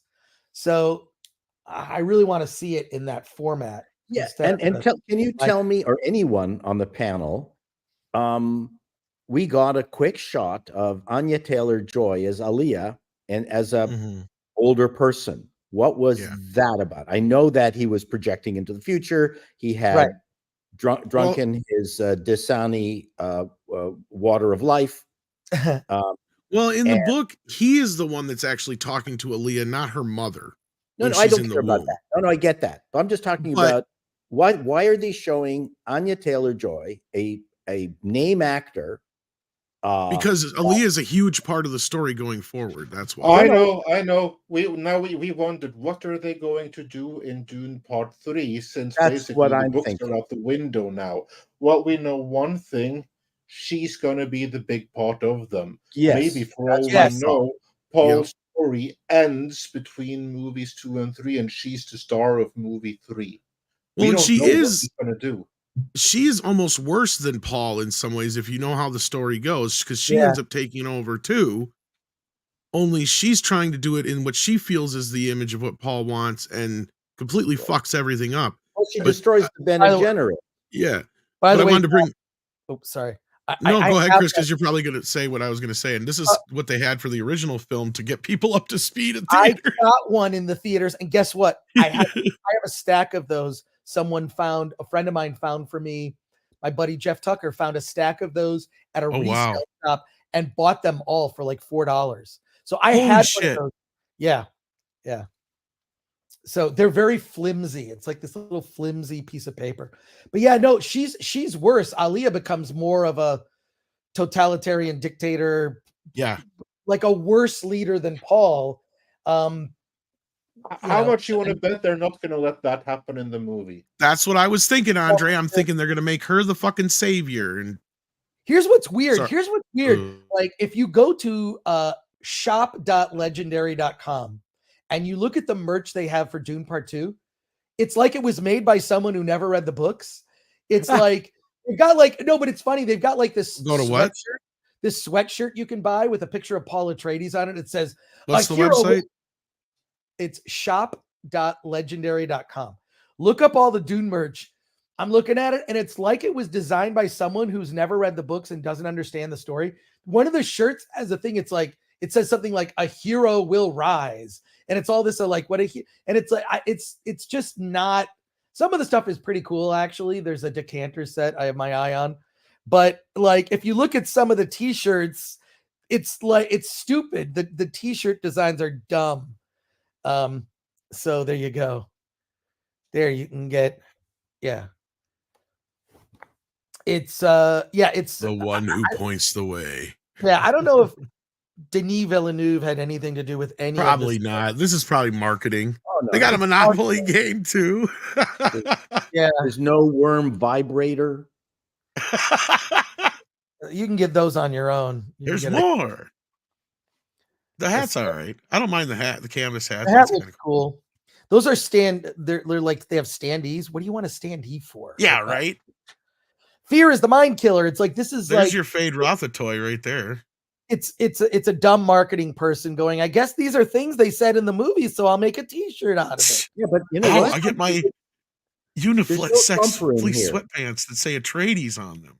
There's no thumpers in here. Yeah, the ladies, those sold out already.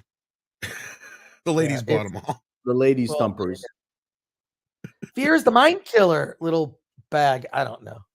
Oh, you know what? I found it was funny how much time Denis gave to every time a thumper was set up.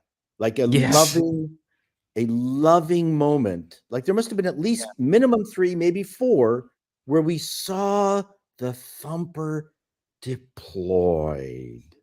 Right. Well, you have to remember there wasn't any more story to tell. He had to stretch out every single moment like that. In the film. We don't have novels and comic books. There was a lot of just somber, tone type, which I actually like because the problem is, especially with modern Marvel, everything is exposition.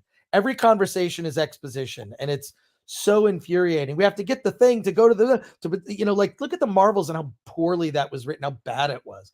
I've got to go to the other side. How do you even know you can do that? You didn't even believe it. And the actors even saying those things, they were ugh. Like, it was old school video game exposition. That's what it was. Yes. Great description. It's just video game. I have to do the thing to go to the thing to do the thing to get it's freaking quest. Unlock the Xbox points and achievement.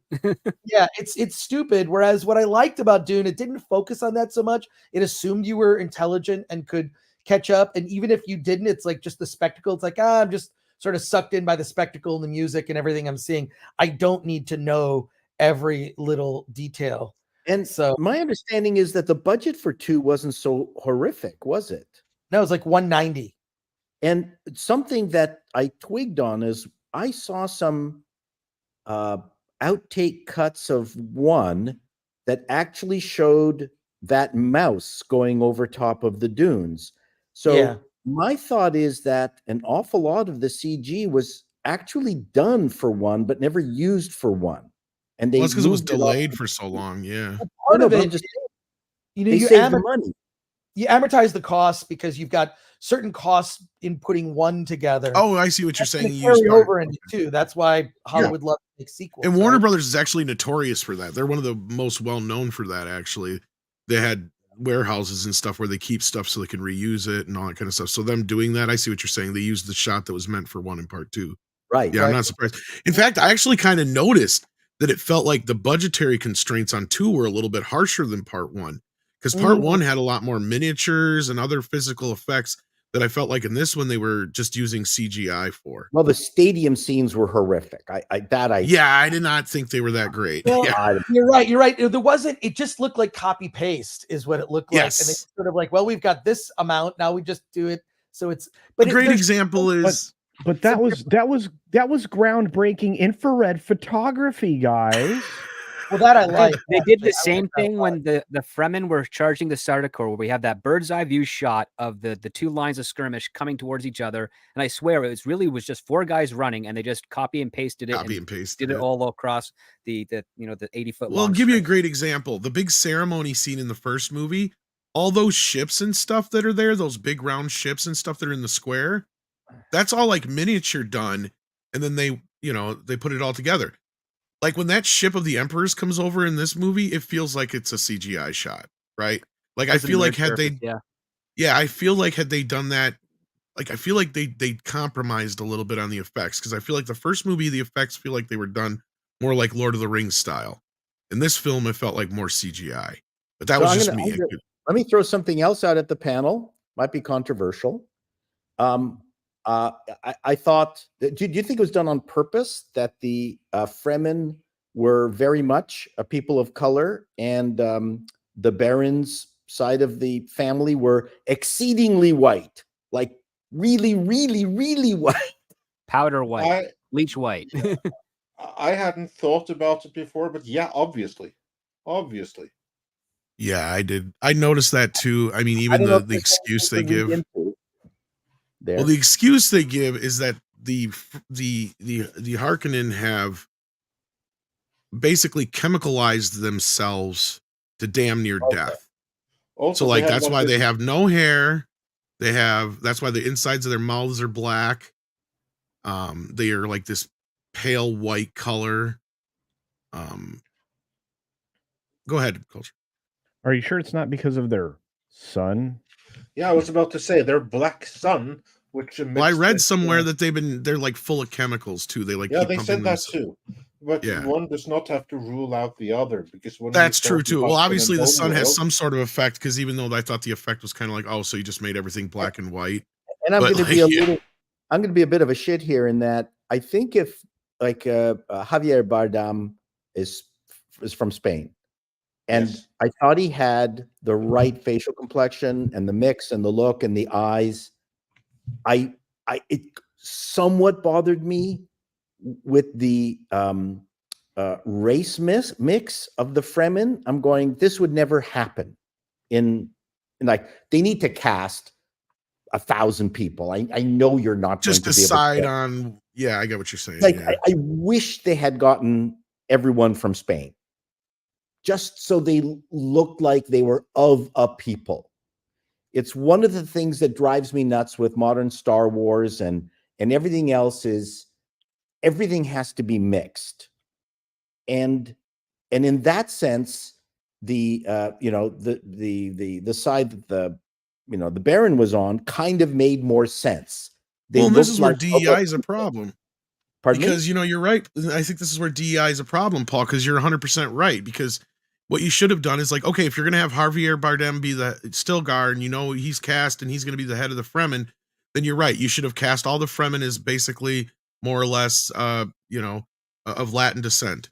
And then because you look at the House of Harkonnen, because you're right, Austin Butler, all he's doing is mimicking what Skarsgård's saying and doing. Because there was literally points where I'm like, which one of them is talking? If they didn't show which one on screen. That's all he's doing is mimicking his accent and voice. Yeah. Hire every actor available in Italy and Spain and Portugal. But my point is that works, because then all the Harkonnen have that. It kind of stands out that what's his face, Bautista doesn't talk with that kind of an accent, because those two do, if you haven't noticed. But yeah. So that took me out of it a bit. Just the for a Fremen, a group of people that spend their entire time underground, they seem to be quite colorful. But that's just a thing. I don't mean to. Well, I mean, they would be obvious. Like, you could just think about it in just general. Obviously, they're desert people, so they've lived on this planet for how long? They are probably going to have a darker skin color and all that kind of stuff. Like that. There's no issue with that. I don't think anybody would have had an issue with that. No, I don't have an issue with that at all. I just wish they all looked of a kind. Yeah, well, but the ideal is a multicultural society, right? Even though there's not too many white people in it, Hollywood wants multiculturalism. They want like a melting pot among the good people and a homogenous bad people. And that's kind of like what you got here, like another subtle point in it. This is kind of like a point for the 84 movie and for the 2000s miniseries. The Fremen, you can argue that they maybe didn't necessarily look like Fremen, but they looked of a people, all of them. Right. Even though they looked quite Hungarian in the 2000 series, we will they were very consistent in that. But let's see what the audience is saying, because I think we're already getting some of the division. Let's do that. Not like Star Wars division, I don't think, but Gladiator versus Hollywood sends in 14 South African rands and says, I had not read the book, but Dune to me, Dune was close to a 10 out of 10. I think a lot of people, especially if you're not familiar with the book or any other version, I think you're going to enjoy that's it. A requirement. Yeah. And then on the other end here, though, we got Ripper's After School Project, who sends in 5 and says Dune 2 is meh. The Aaliyah angle and Gidi Prime made the movie. Zendaya came off like a jilted teen. See, and I think this is what the majority are going to feel. This is like the middle. Then you're going to have that other, other side that are just completely tuned out of this. Two Penny Puppet sends in $9.99. Says, was the Fremen and Harkonnen languages in the book, or did they create them for the film? If they created them for the film, did they get linguists involved? Is it learnable like Klingon? The random noises that they made up for the movie. I do not think that you will be able to learn the Harkonnen and Fremen languages. I really don't. I'd be surprised if you can. Probably be better off learning Finnish, since the Harkonnens are from Finland. So yeah. But if I'm wrong, feel free to correct me. Yeah, I think you're right from my memory. Joel Rise sends in a member chat for 32 months, says, watch Dune Part 2 on Friday. Great acting, great cinematography, great action, and I didn't like it. I know exactly how you feel, Joel. To me, it felt Hollywoodized and dumbed down. I agree. It also, not only is it dumbed down, but it's also impossible to understand at the same time if you're not. I feel like there's going to be some people who are going to lie and say that they understand this shit. You're probably right. I'm not kidding, because some people are like, the other night and I got to give Flash props on this, because he's like, I didn't get it. I don't understand half this shit. He had to have it explained to him, and at least he's got the humbleness to go, look, I didn't understand this shit. I kind of liked what I saw, but I would sure like to understand what the fuck was happening, and I think a lot of people are just going to go around saying, oh, it's just beautiful, it's gorgeous, it's all these things. Once you start pressing them on story stuff and certain other things, you're going to totally lose them, because they don't understand what it really is about. How many of them do you think are going to suspect the spice that Paul is eating in that scene, and they make a remark on it being spice, is the same spice they're talking about, that fighting over the spice melange? Because it's not. Like, there's things in there that is lacking a lot of clarity, that is part of a fault with Part 1 in Dune, but they really expand on the ambiguity of it in Part 2.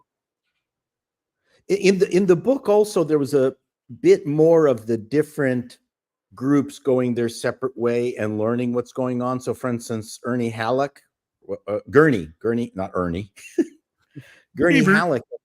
and his adventures with the Spice Pirates was really interesting in the book. And in this particular case, again, Denny is compressing for story purposes. Suddenly, this spice gathering vehicle that doesn't look like the Harkonnens version shows up and it's gathering spice and, oh yeah, I'm with the pirates. Oh, that's it. We're done. Oh, thanks for blowing up our machine. Now I'm with you. Like I mean, it kind of happens like that in the bookish, but not exactly. No, but you do spend more time with him, right? With that group, I can totally understand why. Yeah, I get where you're coming from. Yeah, well, and to me, I think they made Gurney out to be more of a military guy in these movies than he is in the book too, because he's a teacher. He's Paul's one of his mentors. He's not, because the military guy is Momoa's character, Duncan. Thank you.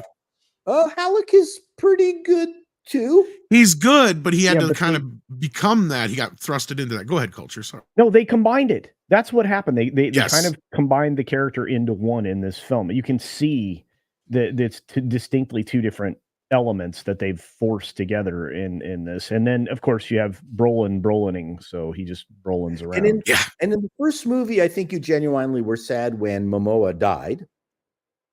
It was the ladies in the audience were sad when Momoa died. Yes. Yeah, the ladies were sad, and I think it was probably his best acting he's ever done. But I still feel like he was miscast as Duncan. I'm not even talking. I'm just talking about you that character. You felt badly. He fought hard. He was brave. Duncan is supposed to be like a Kurt Russell type. You know what I mean? Like, I don't know. At least that's the way I picture him. Yeah, and you didn't. And at the same time, you didn't have loss, as Paul was pointing out in this film, because they got rid of it. They got rid of the loss, the tragic loss that sets Paul on the path of Baby revenge. Leto. Well, and they also destroyed what kind of one of the things that Paul and Chani bond over, and that is they both lost their fathers over this. Yeah. That's a big piece of the puzzle that's missing. Yeah, and they took the natural leadership position of Chani away. That was, there was a lot of outcomes. There were a lot of outcomes in the film that were not consistent with the because material. Her dad was done just as dirty as Leto. Paul's dad was. Yeah. See, because he was actually somebody who worked for the fucking emperor and was stabbed in the back, literally. But he also was, helping the Atreides, but he also knew that they were being wronged. So it was like maybe Denny was afraid that everyone would confuse Baby Leto with Jared Leto. Well, that's where you just fix it and have him play Leto too, and there you go. And then we can kill him. He wouldn't have been a bad choice 10 years ago, but like he's a little old now, probably. But then again, he looks like he's still 12. So no, actually, that was one thing I thought the miniseries did great on was the casting. James McAvoy was amazing as Leto too. Well, that was one of his first things he did, at least from my memory. I guess I'm alone on that. No, I agree. I think a lot of casting was really good in the miniseries, but in Harkonnen, fantastic. And I'm surprised they're not going to gravitate towards all the incestuous kind of stuff, and they completely got rid of the stuff with the Harkonnen. Yeah. Speaking of Portuguese, I thought they'd play into a lot of that with the Game of Thrones. Speaking of Portuguese of the region, we've got Joel Reese here. Yeah, this is true. Yeah. But we got a couple more Dune ones, and then I want to get through. And I know Chris, we got it for a limited time too, and we got some specific for him. Batman is here, and he sends in $10 and says the Dune 2 ending was set up the Disney Star Wars level sequel. It looks great. The movie is slow. I have the sequel going to attack the deconstruct the female or the franchise. I don't even know where I got female from. Deconstruct the franchise for this point forward. Thoughts? Okay, I'm gonna have to deconstruct that and try and figure out what you said. What we talked about, that this is going to be Aaliyah's story. That's really, I think so. Yeah, I think they're going to change the character. That basically, from here on out, all bets are off. We don't know what they're going to do. He is going to have to deconstruct the story from this. That scene, to answer your question, was just there, Paul, to let us know that Anya Taylor-Joy is going to be playing Aaliyah in the next movie. That's all that scene was there for. I'm serious. It's not even a joke. Yeah, the best lips in Hollywood. Smith Self, and I still say she should have played the princess instead. But anyway, Smith Self says with $9.99, a bit of irony, minor spoiler, with the showing I saw, Paul's Water of Life scene is when most folks took their pee break. if you're familiar with the book, you won't miss much.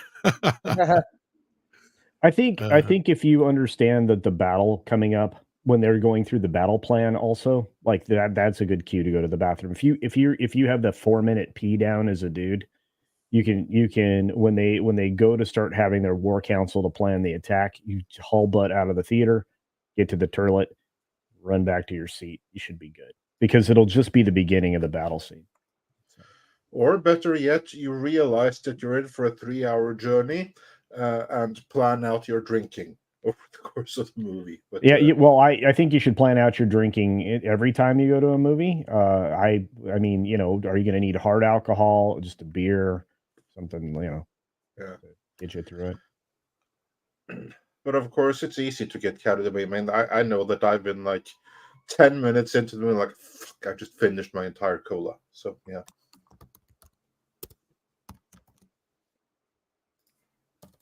Moving on.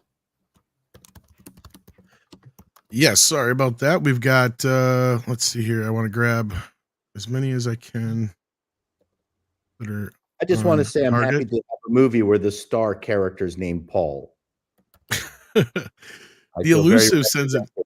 I'm sure you do. The Elusive sends in 10 and says, 1, saw the change to Chani as Denny making sure the crowd got Herbert's message in case there's no Dune 3. 2, I saw the whole North and South thing more akin to the divide between Sunni and Shia Islam, in my opinion. I've seen some people bring that up, but I don't know.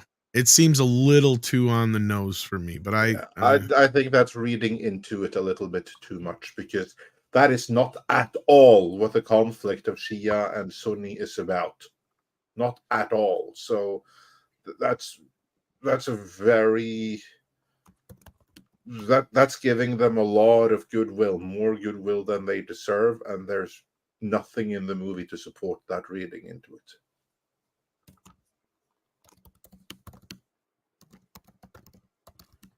And then Adam Wofford says that Chani is the daughter of Dr. Liet Kynes, and she was High Priestess. Second to the Mother and Warrior Priestess, after her first son was murdered, she told Paul that she wanted blood.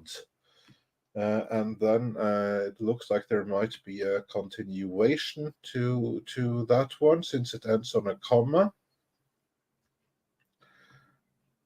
Trying to find the follow-up. Meanwhile, while we look for that, I think it's this. Mahler said that since it can't grow up since return. Yeah. And we are unfortunately losing Paul Chato. But I want to say thanks for we actually have a lot of super chats for Paul. That's why I was then we have to run through those right away. I'll take them, Tom. I'll take Paul's. It's fine. I'm sure you would.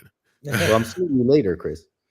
Tipping Barnes says Paul Hungary AIs so gave us Eva Gabor Hubba Hubba. Yeah. Or also, I think he's what he meant, not AIs. Yeah. And then we have, let's see here. Go back up. I love Eva Gabor. My relatives went to school with both of them in Budapest. Oh. Yeah. Got one for Chris here, if you want to read this one quick. Oh, okay. Let's hear it. It says, Chris, I have a game recommendation for you. Saints Row 3 Remastered lets you create an attractive female character, and it's a fun and hilarious game overall. Yeah, I'm playing one of the Saints Row games. Is it Saints Row 3? I don't know. But yeah, no, I do like that. I always just create a hot woman. That's kind of what I've always done with any game that I've played. I don't know. If I'm going to be playing games for tens of hours, I mean, might as well have a good view, right? Thank you, Jesus. Well, most of the games that allow you to, make changes. Like I've gone through Skyrim 5 different times and picked women, men, lizards, everything, right? I mean, sure. Mass Effect, I played both a male shepherd and a female shepherd, and I picked the lesbian relationship.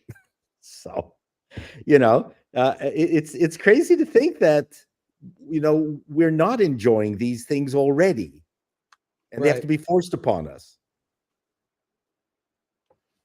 Yeah. And then Gaming Baker sends in an Australian $7.99 and says, "Hey, Paul, my favorite snow Mexican who is looking forward to Rebel Moon Uncut." Oh. Ooh. What? I don't Rebel think he's Moon's looking tough. forward to. I don't think. I don't anyone's think looking he forward to is. Rebel Moon Uncut. No, I don't know if he's even watched Rebel Moon yet. Who, me? No, not you, but Mikey. That's what he's Mikey? referring to, I think. It's not worth watching. That's who the only snow Mexican I know is. I think he's calling me a snow Mexican because. Oh, you could be. Oh, I thought he was referring to Mike. Okay. I look forward to Cultured Casino's review of the full 6-hour cut of Rebel Moon, of both of them. As I've said, it's perfectly okay. You can watch them on mobile while on the can, and on the can review, that would be hilarious. No. Andre, Yeah. no. No one's talking about Rebel Moon. It's funny that you bring it up. It's like it's gone. It went, There's a came and reason for went that. real quick.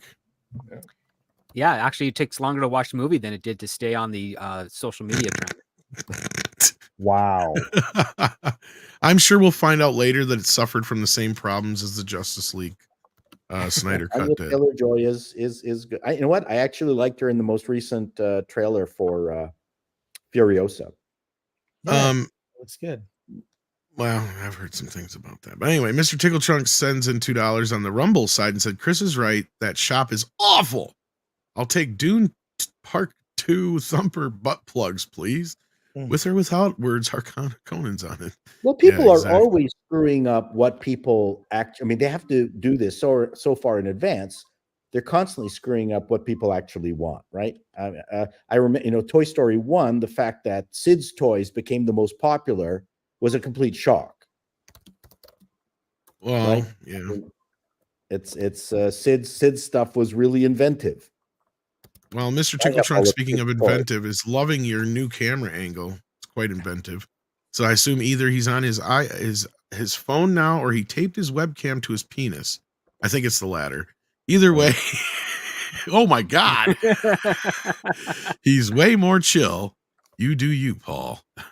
He can do magic at the same time. Okay. I'm dizzy now. No, I think that's all the ones that are specific for Paul and Chris. And if there isn't, I apologize. But yeah, we'll get to the rest of these here. I know you got to get going, Paul. So thank you for being here. Wish everyone the best. See you later, Chris. Take care, Paul. And looking forward to that. Make sure everyone goes to Versus later on, 6 Eastern Standard Time. Paul's going to be on. Yep. Yeah. Oh, hold on. I got to do this before I go. Reaction. What reaction do we want here? We'll go for anyways, thank you very much as always. This was great. Those all came on me.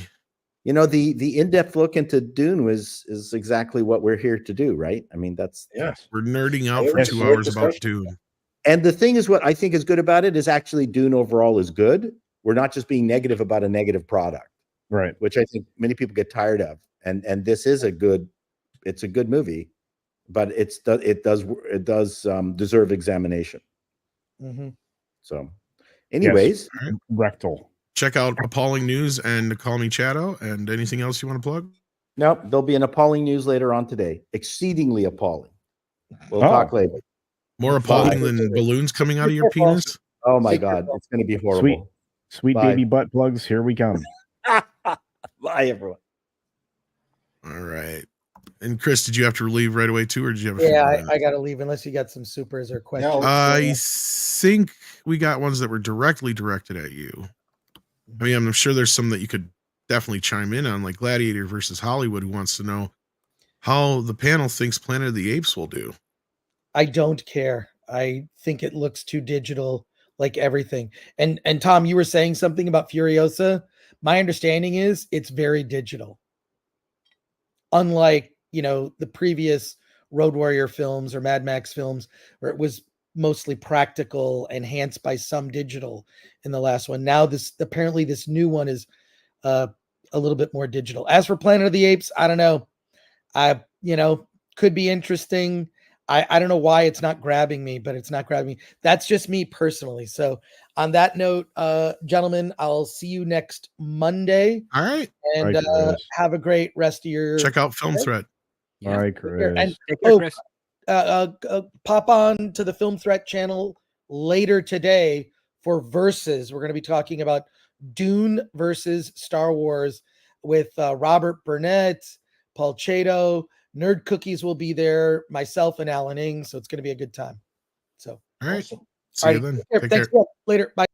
Take care. I think there's only room at the box office for one ape. And I think Kong is it. I think people are not going to give a shit. I think this is because the last two I think underperformed as it was to expectations, and I don't think this one's going to do much better. Maybe the second one did okay, but I believe that third one didn't do nearly as well as the second one, if I'm not mistaken.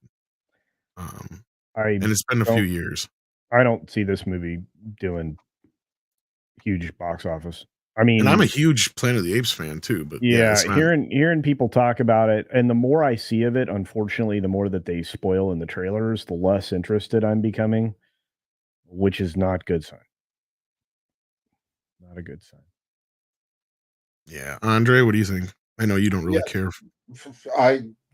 I do not care about ape fighting lizard, and I do not care about ape fighting man either. I'm so done with movies with apes in them. So I couldn't care less. I really couldn't. So I'm not optimistic on this movie's behalf. If that's the question, no.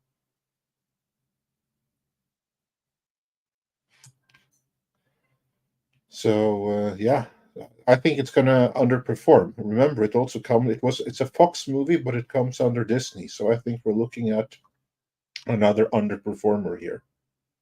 Yeah, and Script, did you have anything to say, or? No, I think the Planet of the Apes franchise needs a break. At this point, it hasn't done anything new or interesting in the last couple films, and Kong X Godzilla is, well, it's big budgeted, but kids like it, so they're going to keep making those, and those would be the ape movies to watch for. Yeah, I also think that the Planet of the Apes franchise needs another thing as well, to stop being a franchise.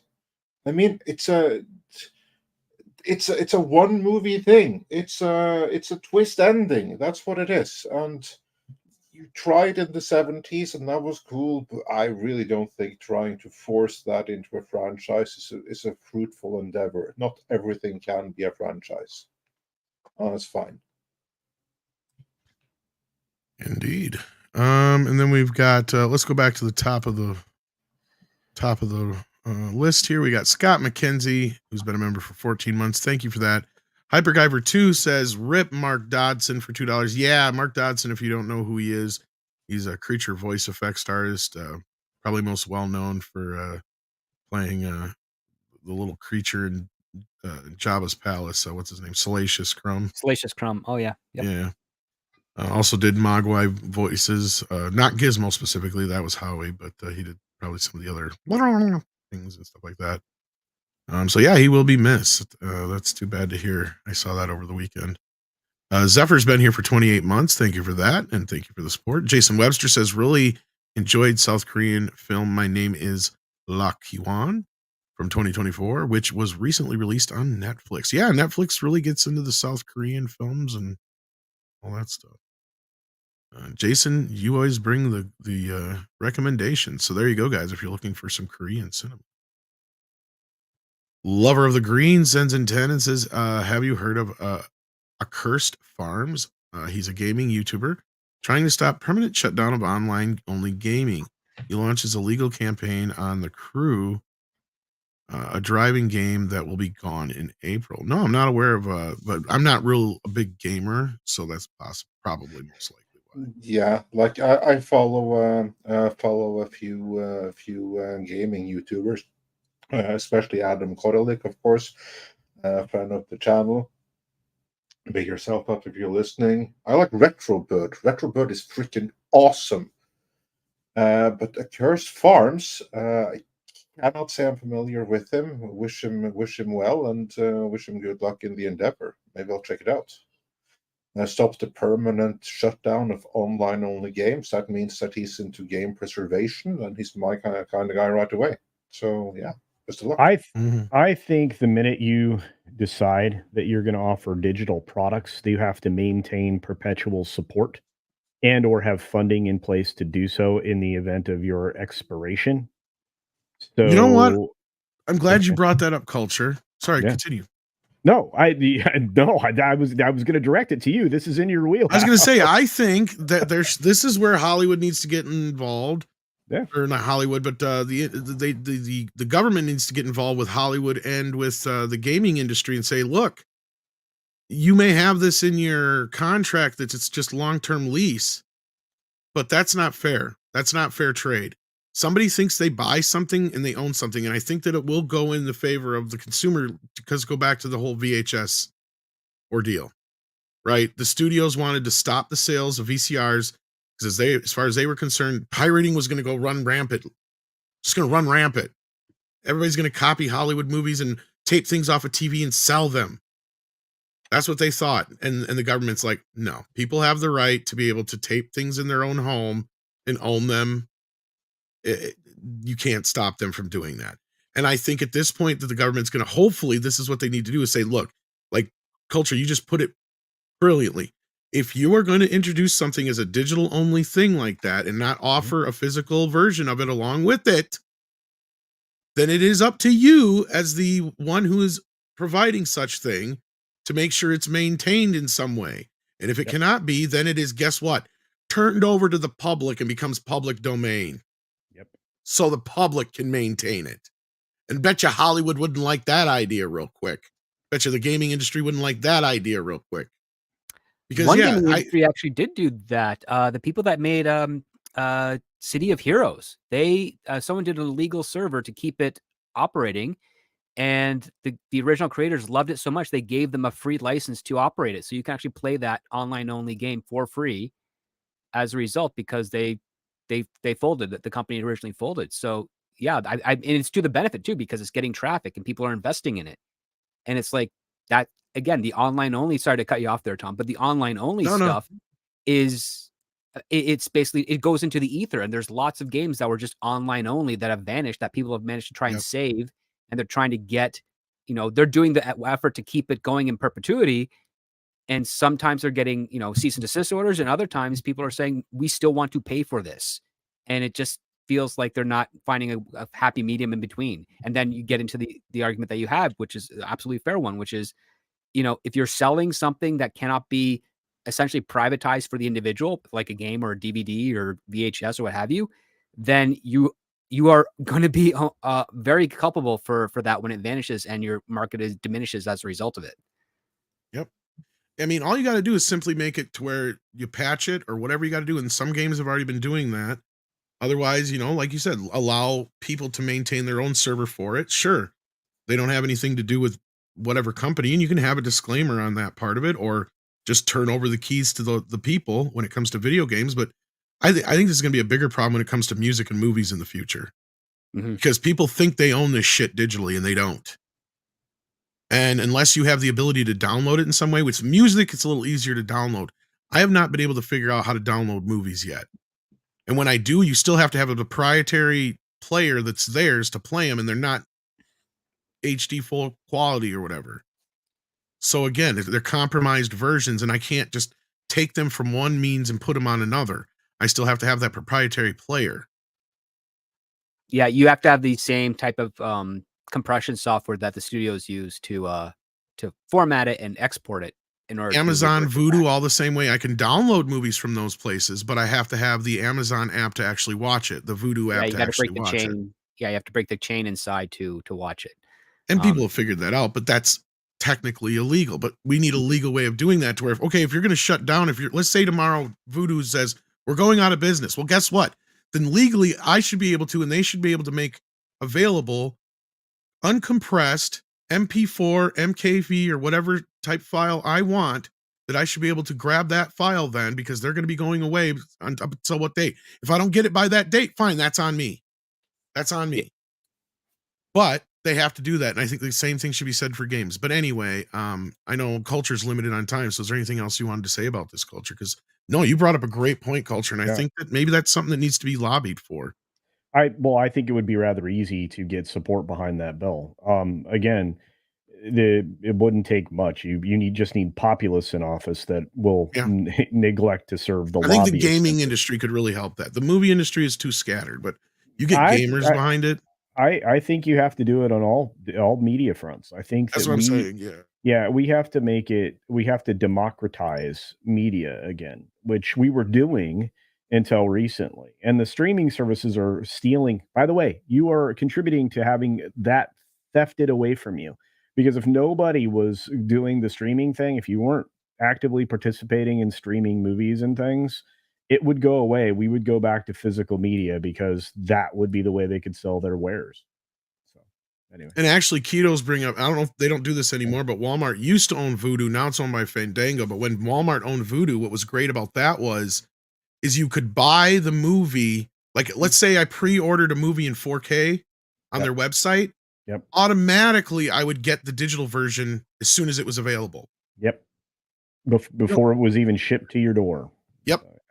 On that note, I do have to step out, gentlemen. Thank you for having me. Check I out Culture appreciate you all. Casino's channel. Yes, please. I'm getting so close. I was inching towards 20K from I just crossed 19. I'm inching towards 20K, and the YouTube doesn't like me all of a sudden the last couple of weeks. I think it's probably because I'm not a fan of Sweet Baby and a lot of the other things have said so. That's bad. So watch out, guys. See you later. Lots of love. Take care, Culture. Take care.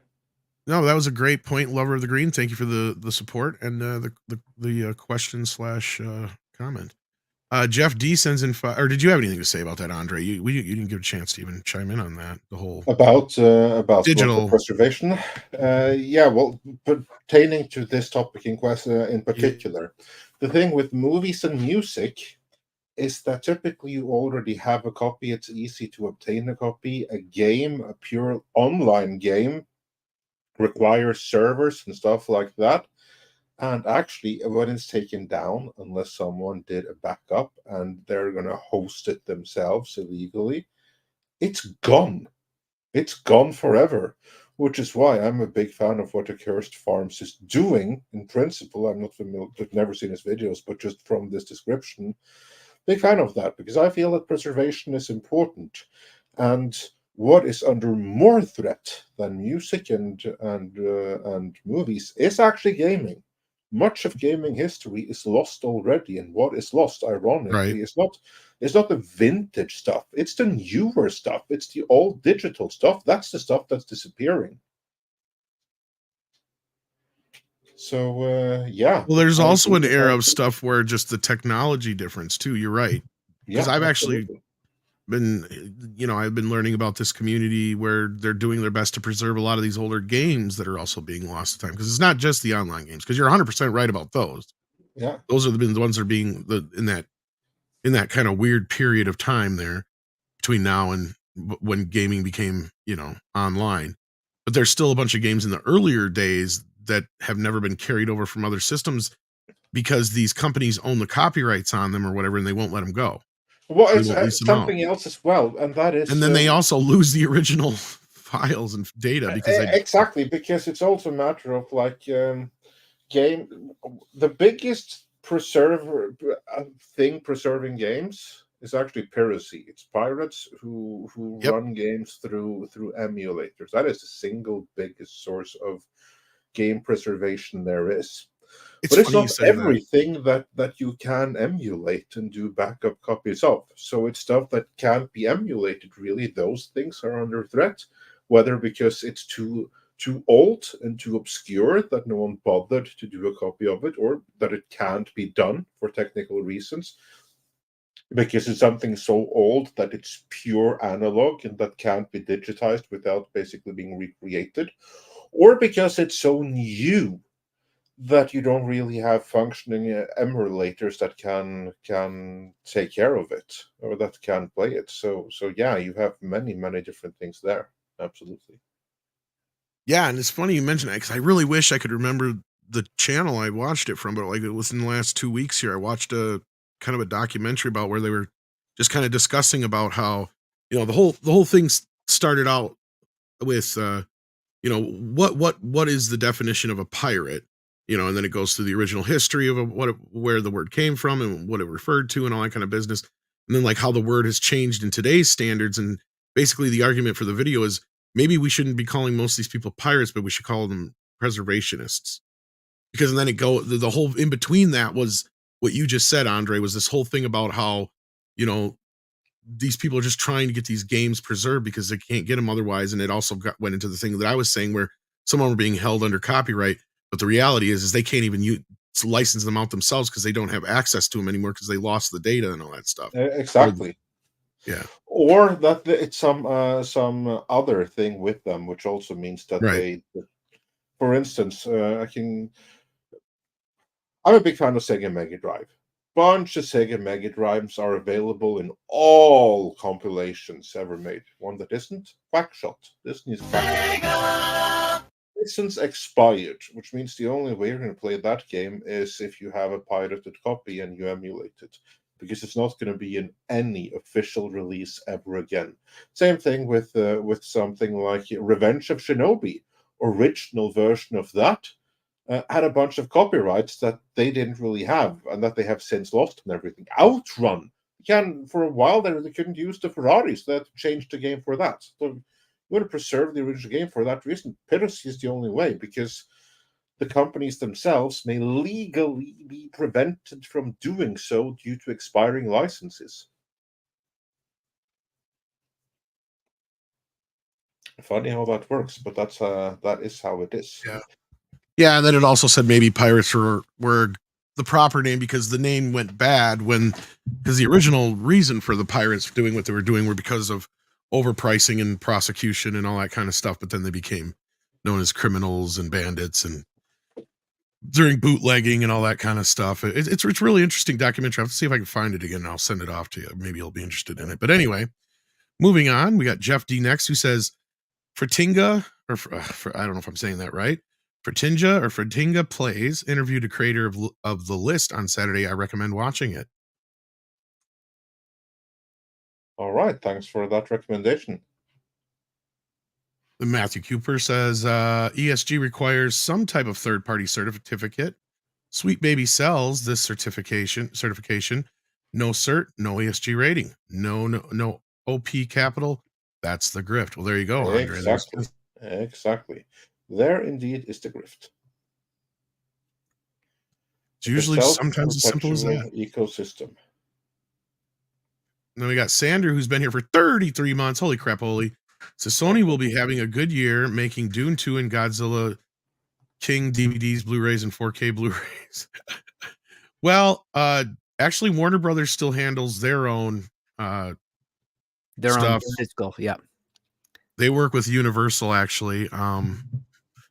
Yeah. So, well, technically, Universal has a contract with Warner Brothers, but yes, it'll be Warner Brothers, not Sony. But yeah, I see what you're saying here. Yes, because Disney's outsourced to Sony, right? If I'm not mistaken. Yes, right. But that's just the distribution and all that kind of manufacturing business. Universal and Warner Brothers already do that for themselves. They're with SDS or whatever it is. Yeah. Then we got STR Red Wolf, who's been a member for 17 months. Callum Lyle says, Mandy Summers blocked me on X, and I've never interacted with her, so I won't buy her book then. No idea. Maybe she had to run some blockchain. I haven't talked to Mandy in a while, so I can't speak to this. So, yeah, I don't know, Callum. Sorry. We have no idea who she blocks or for what reason. So, yeah, sorry to hear that. Yeah, not much. I got to deal with Sadie quick. Can you keep going? Yeah, sure, certainly. Not much we can do about that. And then moving on from where we were, STR Red Wolf says for $5. To be clear, we're not talking about the barbecue source, Sweet Baby Race. Sweet Baby Inc. needs to change their name to eliminate confusion and stop hunger. Here. Yeah, there you go. Here, indeed. And Connor Dorian, aka Charlie Mank, says for $5. A Quiet Place, Day 1, come out on June 28th. Yeah. Yeah, and I don't predict that'll do very well. It'll be a quiet theater on June 28th. It's a prequel. It should be on Paramount Plus. Yeah. Yeah, we'll see. I'll wish it well. I would not think that's a concept that's worth more than one movie, but let's see how it turns out. And one more time. Lil Chad says for $5, Oppenheimer made 45 million Monday through Thursday, its first week. If Dune isn't there, it doesn't have the legs people are saying. 650 million worldwide high end. Yeah, it'll be very interesting to see how it's going to perform from here on out. I would say that it's a good sign that it's still selling out a lot. I mean, even here where I'm at, where people don't go to cinema as much, cinema was packed and people were seeing Dune. So I think it might do pretty okay. Actually, I haven't seen so many people in the cinema since Barbenheimer. Yeah, I'm too. I would not put money on it doing less than at least 700 or 800. But you could be right, little Chad. It could fall off here, but I think the Oppenheimer. Yeah, I think the Oppenheimer effect is going to be that people are going to keep wanting to see this on premium screens. So despite the controversy right now that's going on, that could be comparable to Kroppenheimer that we were talking about before the show, that we didn't get into in the Dune discussion, funnily enough. But I think we kind of nailed what's going on there. But I'm going to do a little bit more research in the meantime. But basically, there's some people noticing that the IMAX version in some theaters feels a little cropped off. But that might be a discussion for a different day. But as far as it having legs, I wouldn't count it out at this point because there's not much other than up until Godzilla versus Kong coming out. That's a big thing. I don't think Ghostbusters is going to compete with it on the same level because I think Ghostbusters' main audience is going to be guys our age and a little older. I think it's going to skew a lot older. I could be wrong. I hope I'm wrong. Yeah. I don't think the kids are as interested in Ghostbusters as the adults are. I think the kids are going to rather. You want to know what I think the scenario is going to be? I think Ghostbusters is going to have a decent opening. Mm-hmm. But then Kong comes out the next weekend. I think parents are going to chuck the kids into Kong versus Godzilla while they go see Ghostbusters, or they're just going to go see Kong versus Godzilla and wait for Ghostbusters to come to video. Because I don't know. The last one did very, very well on video from what I remember hearing. So I can see that being pretty plausible. Yeah. But I mean, the other part too is that as much as kids like, dinosaurs and apes, I mean, in the 80s and 90s, kids loved seeing ghost films too. And I'm wondering, is that now just a generational thing or is there any chance that will come back? Because the toys didn't do as well. But we'll see. I could be wrong. I hope I'm wrong. This movie looks like it could pull some families in, but I think Ghostbusters might only have one weekend, and that's Sony's fault. They should have saved it to put it in June. Oh, I agree on that. I mean, it's just foolish to bring it out. Literally, they keep on widening that summer box office start further and further into other seasons. And it's silly. Well, it makes sense. People would want to see a movie about a cold stuff in the middle of the summer. They don't want to go see, I was joking about the Dune thing earlier, half-assed, but yeah.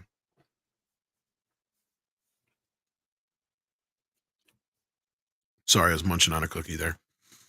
Jason Webster says, shock, Rebel Moon Part 1, Child of Fire has won an award. It was an excellence in costume and illustration and costume designer guild awards.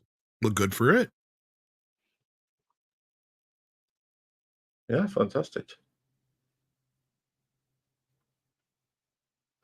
And then Taylor Swift, greater than Disney, Star Wars, and MCU, says for $5, Dune 2 needs to have the weapons from the 1992 Dune PC game, LOL.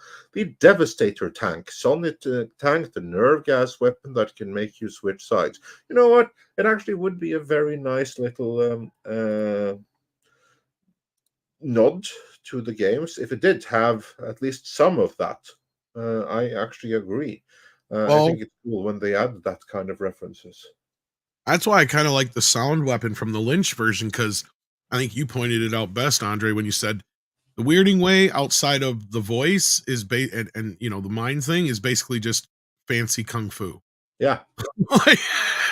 and they didn't really even have a weirding way in this version. Like, he doesn't teach them anything.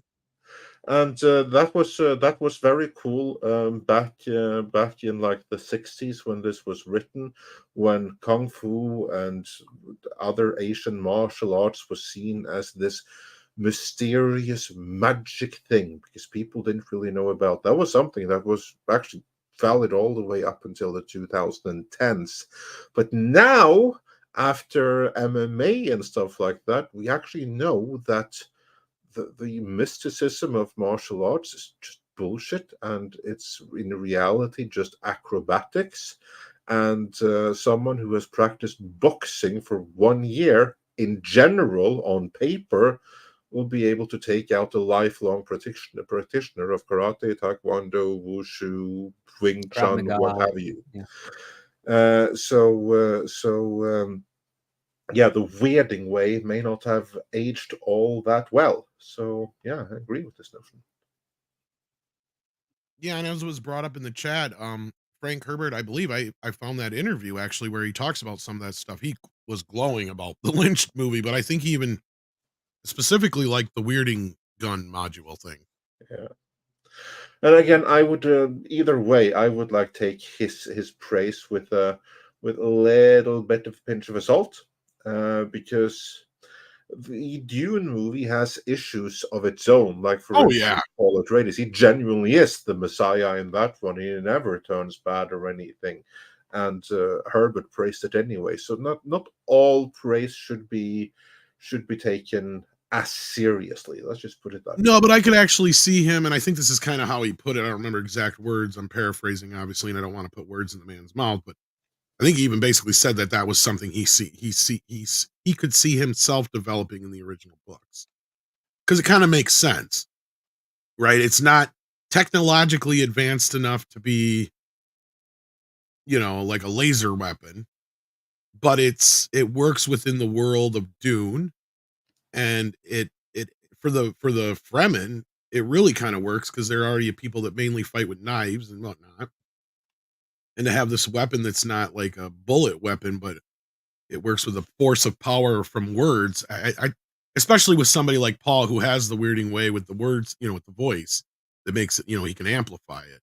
I just, it's a unique, I think he said it was like a really unique concept or something like that. And I agree with him in that respect. Yeah, I agree with that. And I think you've brought it up before too, but yeah. And then we got bass player 2011 Iffy, who sends in $4.99 and says untranslatable is a cop out. Thank you. Sorry, I had a hard time reading that word. I don't know why, because it's untranslatable. Jackson shattered the myth of being untranslatable when he made Lord of the Rings trilogy. And sure, he'd left out a few things, and some would argue big things, but I'd argue he didn't leave out anything that tore the story down. Like, the structure of the story is still there. The elements and everything that's important is still there. The main basic characters are there. And I compared it. I think, unless anybody wants to make an argument against it, this would be what they did to Chani in this film would be the equivalent of Samwise going, "No, fuck you, Frodo. You take the ring to Mordor yourself," and slapping him and walking away. Right? I agree. I agree completely. I also think it's a very good point that something being untranslatable, unfilmable, it's a complete cop-out. To me, what that says is the filmmaker in question says, difficult, I can't do it. Of course you can do it. You can do anything. Would you want to? That's a different matter, because for some things, to translate everything, it's going to have to be really banal. It's going to break all the traditional rules of filmmaking. It's going to have a really long playing time, but it can be done. You're just going to have to break some conventions to do it that you might not want to break. You can do it. At least that's my take on it. Script may disagree. No, I think anything can be adaptable. It just requires time, discipline, and an angle that makes it achievable. It's not something that's easy to do. I still think Foundation is adaptable, but what's currently being done at Apple with David Goyer is not the way to do it. To be honest with you, since the advent of CGI, unadaptable shouldn't even be a word in Hollywood. Yeah. You can do anything your heart desires. That's why I can't argue too much with some of the guys, and I've had these conversations with the uber nerd comic guys. I'm sure there's plenty of you guys in the chat where they still can't even watch things like X-Men because it's just not comic accurate. They don't understand why they just can't do panel for panel for panel And I mean, to a point, they got an argument because it's basically storyboarded for them already. Like, all you got to do is take that comic book and just do that. It's because they have to do all these other things and make themselves feel important and put their own stamp on it and all that kind of stuff, instead of just going humbly, paying the original writer and artist and just doing that. In some cases, that's actually a good point, and I can't argue that. But at the same time, yes, you have to adapt in some ways. One Piece is a great example of that. I am not somebody who's into anime, first and foremost. And the early One Piece animation is a great example of why I'm not into anime. Not only that, there's a bunch of filler in there from what people say. But you know what the Netflix show brilliantly did? It doesn't have any of that filler, right? It has found a way to compress that story in a way that works for a general audience. And sometimes that does work. But what you've had there is most of the fans of One Piece have loved it. They thought that it did service to the original manga that it came from and the anime that it's based upon and whatnot. You do have that select small section of fan base that just isn't going to accept it because it's not one for one. And that is fair. You're always going to have that. And I think that a lot of that, though, is being lobbied at people when it comes to Dune, and I don't think that's fair. It's like none of us are sitting here saying we expect a one for one. But when you're missing extremely important points and you're changing characters so drastically that you can't even understand where the hell this individual is going in the future when you have something that they're supposed to be adapting, then I guess it's on him now. He better wow the hell out of us with Dune Messiah, because you set yourself up for failure then, if you ask me, because this is where basically Game of Thrones found themselves in the last season, if you ask me. Well, Game of Thrones, they jumped ahead as far as they could because they thought they're in line with, the more prevalent beats of that story in A Song of Ice and Fire. But to your point, when you're adapting novels, you have way more to work with to fit within a cinematic framework. But if you're adapting comic books, and I am an avid comic book reader, I like reading older stuff. My favorite age is the Bronze Age. I like the DC stuff. A lot of those stories are very thin and they don't work panel for panel to go on to feature films. You got to build it up a bit more because, again, they're shorter stories. They're pulpy in nature. They're quick to the point. They don't necessarily need a lot of depth. And there's also generations of comic books where they did a bunch of gimmicks just to sell comics. They didn't care about the stories itself. So you have to have a little creative license there. But that being said, the great ones that are worthy of adaptation have a lot there to work with, and you don't need to change a whole lot. And just finding that balance is requires a lot of creativity and imagination. And then the reverse on novels, especially with Lord of the Rings, Dune, the Hyperion series, Foundation, there you've got to try and figure out what's the best way to capture these essence of these either subset stories or the general story overall, so that you're not depriving the audience of what the actual book achieved. And best that takes a example whole of nother. Jaws. Yeah, exactly. Yes, Jaws is a great example of that. Because there's so much bullshit in that book that you don't need. Yes. And it does not serve the fucking story. That story, and that's where, not Spielberg specific because he didn't write it, but Howard Sackler and Milius and all the guys that, and what's his face, who's actually in the movie. I can't think of his name now. He plays the reporter in the movie. But anyway, that being said, those guys that worked on that script, they knew what the element of the story had to be. It has to be about these three guys and their relationship and the shark.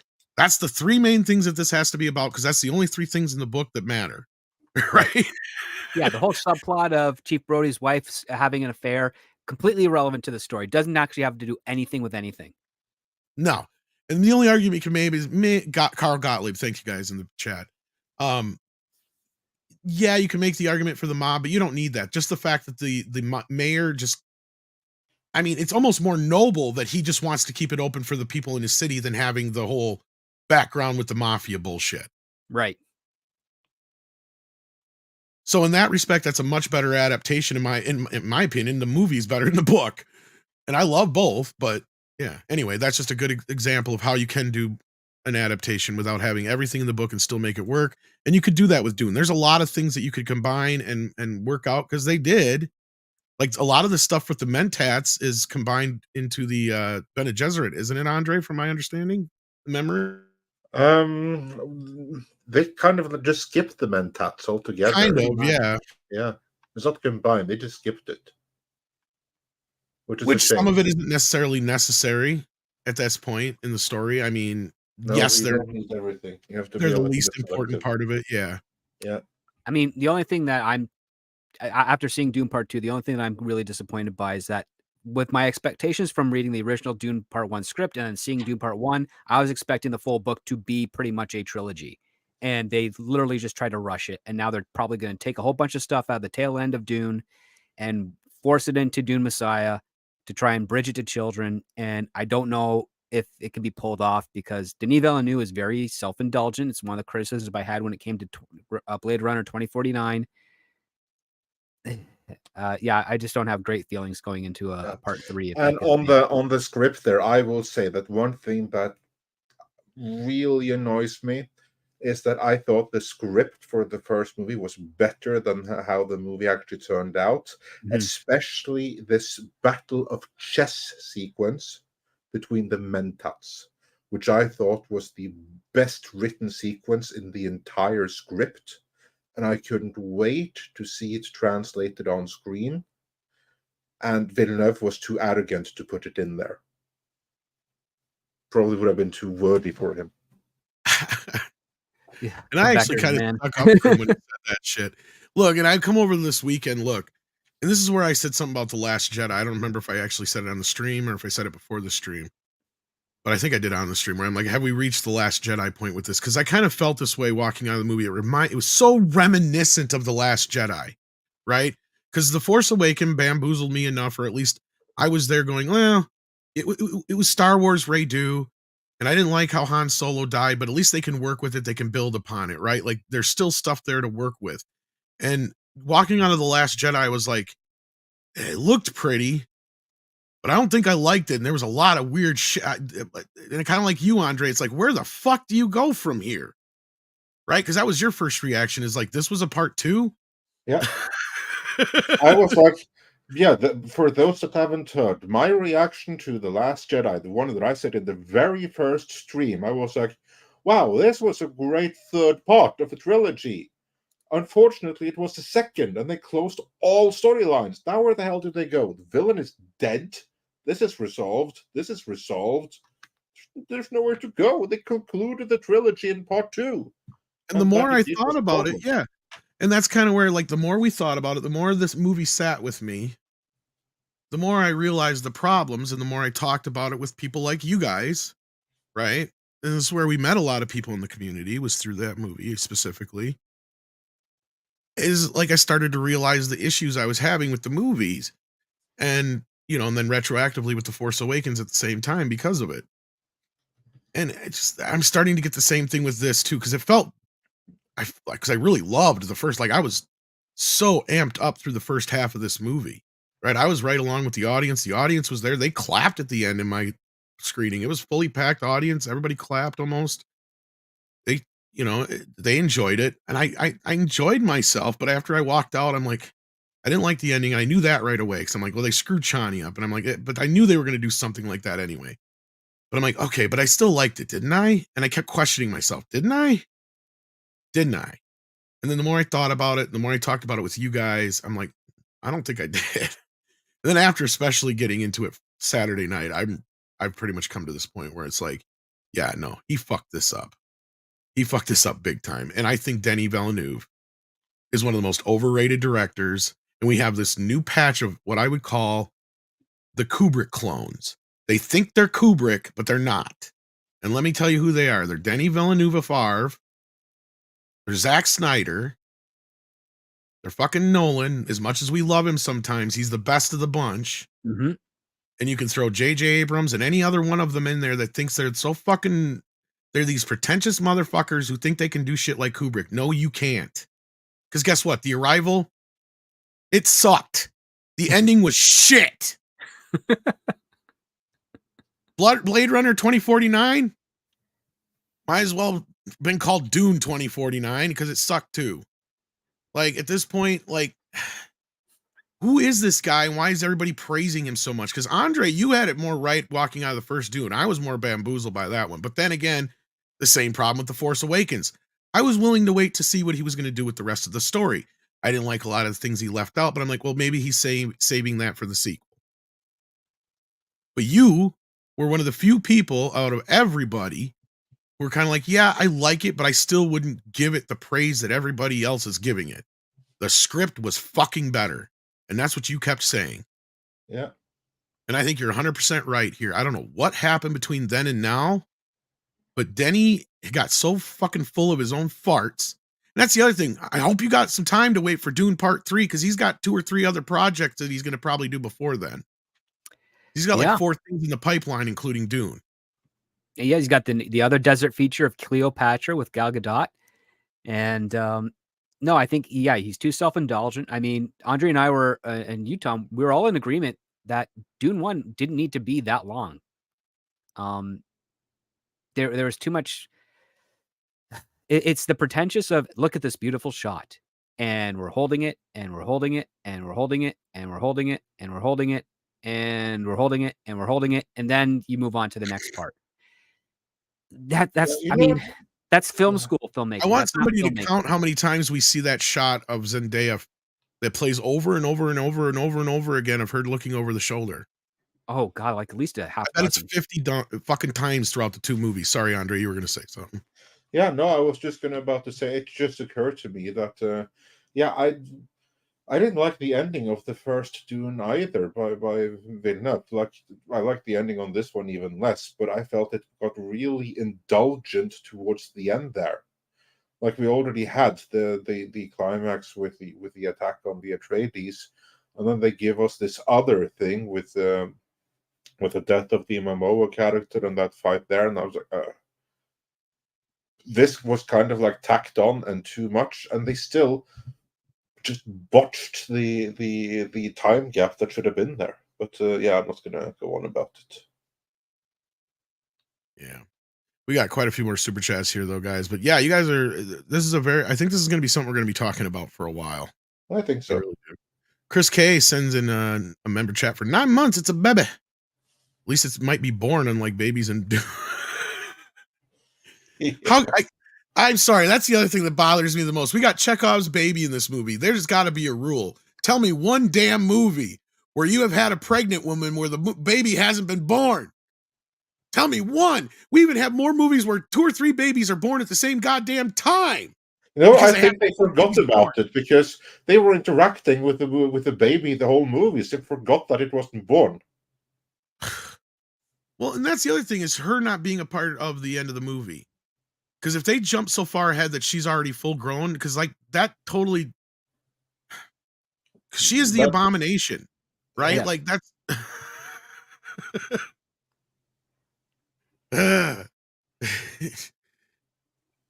I actually explained this very well last night on Steven Deleted Scenes channel. I explained the whole Dune, what this all is about, and why it's important to have all these things in place. And I think I did it within 10, 15 minutes. It was less than 15. And I think it's the most articulate I've ever been in my life. Because I had to explain everything that Dune is. And I think you'd be very proud of me, Andre. Because he's my Dune Sufi, or whatever you want to call it. Guru, whatever. No, I'm impressed. I'm impressed with your Dune literacy here. Like, you're about to see. It makes sense to me.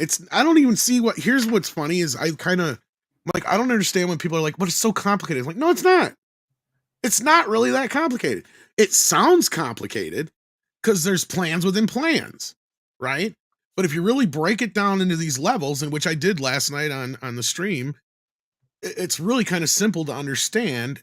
And then you just throw in the little bits and pieces here and there, but it's really just Game of Thrones in space. That's all you got to tell people with Star Wars elements kind of to it. And as I pointed out to people, if this is really the Anakin Skywalker story, this is clearly where George took a lot of inspiration from, and he got that part right. Like Timothy Chalamet, I'll never say another bad word about the kid again. I may rib him a little bit, but I won't give him no shit like I do some of these other people, because the kid can act. He convinced me. Like that shot, when you know that he has now become the Kwisatz Haderach, it's like, okay, this is what Anakin Skywalker's turn should have been in Star Wars. Yep. Right? This really charismatic person, at first likable, you want to see him succeed, and then all of a sudden, oh shit. And that's what I got from the kid. He didn't have to be big. He didn't have to be intimidating. That scene where he's challenging all the Fremen is exactly what you needed him to be, right? And he's right. Like, he's like, I can beat each and every one of you in this room. Come on, you know? And it's because he has the weirding way. But that's where the mistakes of the movie lie, is that, you know, we've talked about everything else around that. But he is not one of the problems. And I will give him that wholeheartedly. I will never pick on the kid again. He can wear all the dresses he wants. If that's what did you guys forget that he also was the kid who played Edgar Scissorhands in the Super Bowl commercial from a few years back? No. I was just reminded of that. Yeah, he did that. But let's move on here. We have plenty more. Sorry. Yes. We have given him all of the place he needs. Regarding the Disney mess, does the panel foresee the grandchildren of Roy Disney publicly backing Iger be much of a hurdle to Nelson Peltz? I think the grandchildren of Roy Disney will be an oddball one. I don't know how they sit. I don't know them, and this would be a good question for like Pro or Valiant. Those guys know these guys pretty good. I would certainly hope not, because to anyone paying attention, they would know that that the current living family of Disney are a bunch of commies, and Disney would himself would turn over in his grave if he were to see them. His head's defrosting right now as we speak. That's how upset he is. Yeah, they are complete and total commies, and they are in no way, shape, or form fit to speak about Disney legacy and what Disney would or would not have liked, because he would not have liked them and what they have turned into. So no one should pay attention to their criticism in the slightest. That's my thoughts. Yeah, and I don't know anything about him, but if anybody remembers the history of Roy, he was one of the last people that actually fought for the decency of Disney and the animation side of things. I think he fought it to his grave, didn't he?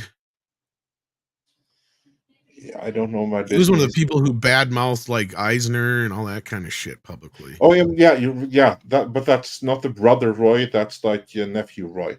Oh, yes. Okay, yeah. Okay, but that's what I thought they were talking about. But I guess it doesn't. But nephew Roy looked a dead ringer to Walt. Yeah, I knew it was his nephew, but he was the last guy, as far as I knew, on the family side of things that was fighting for the good of the name. That is correct.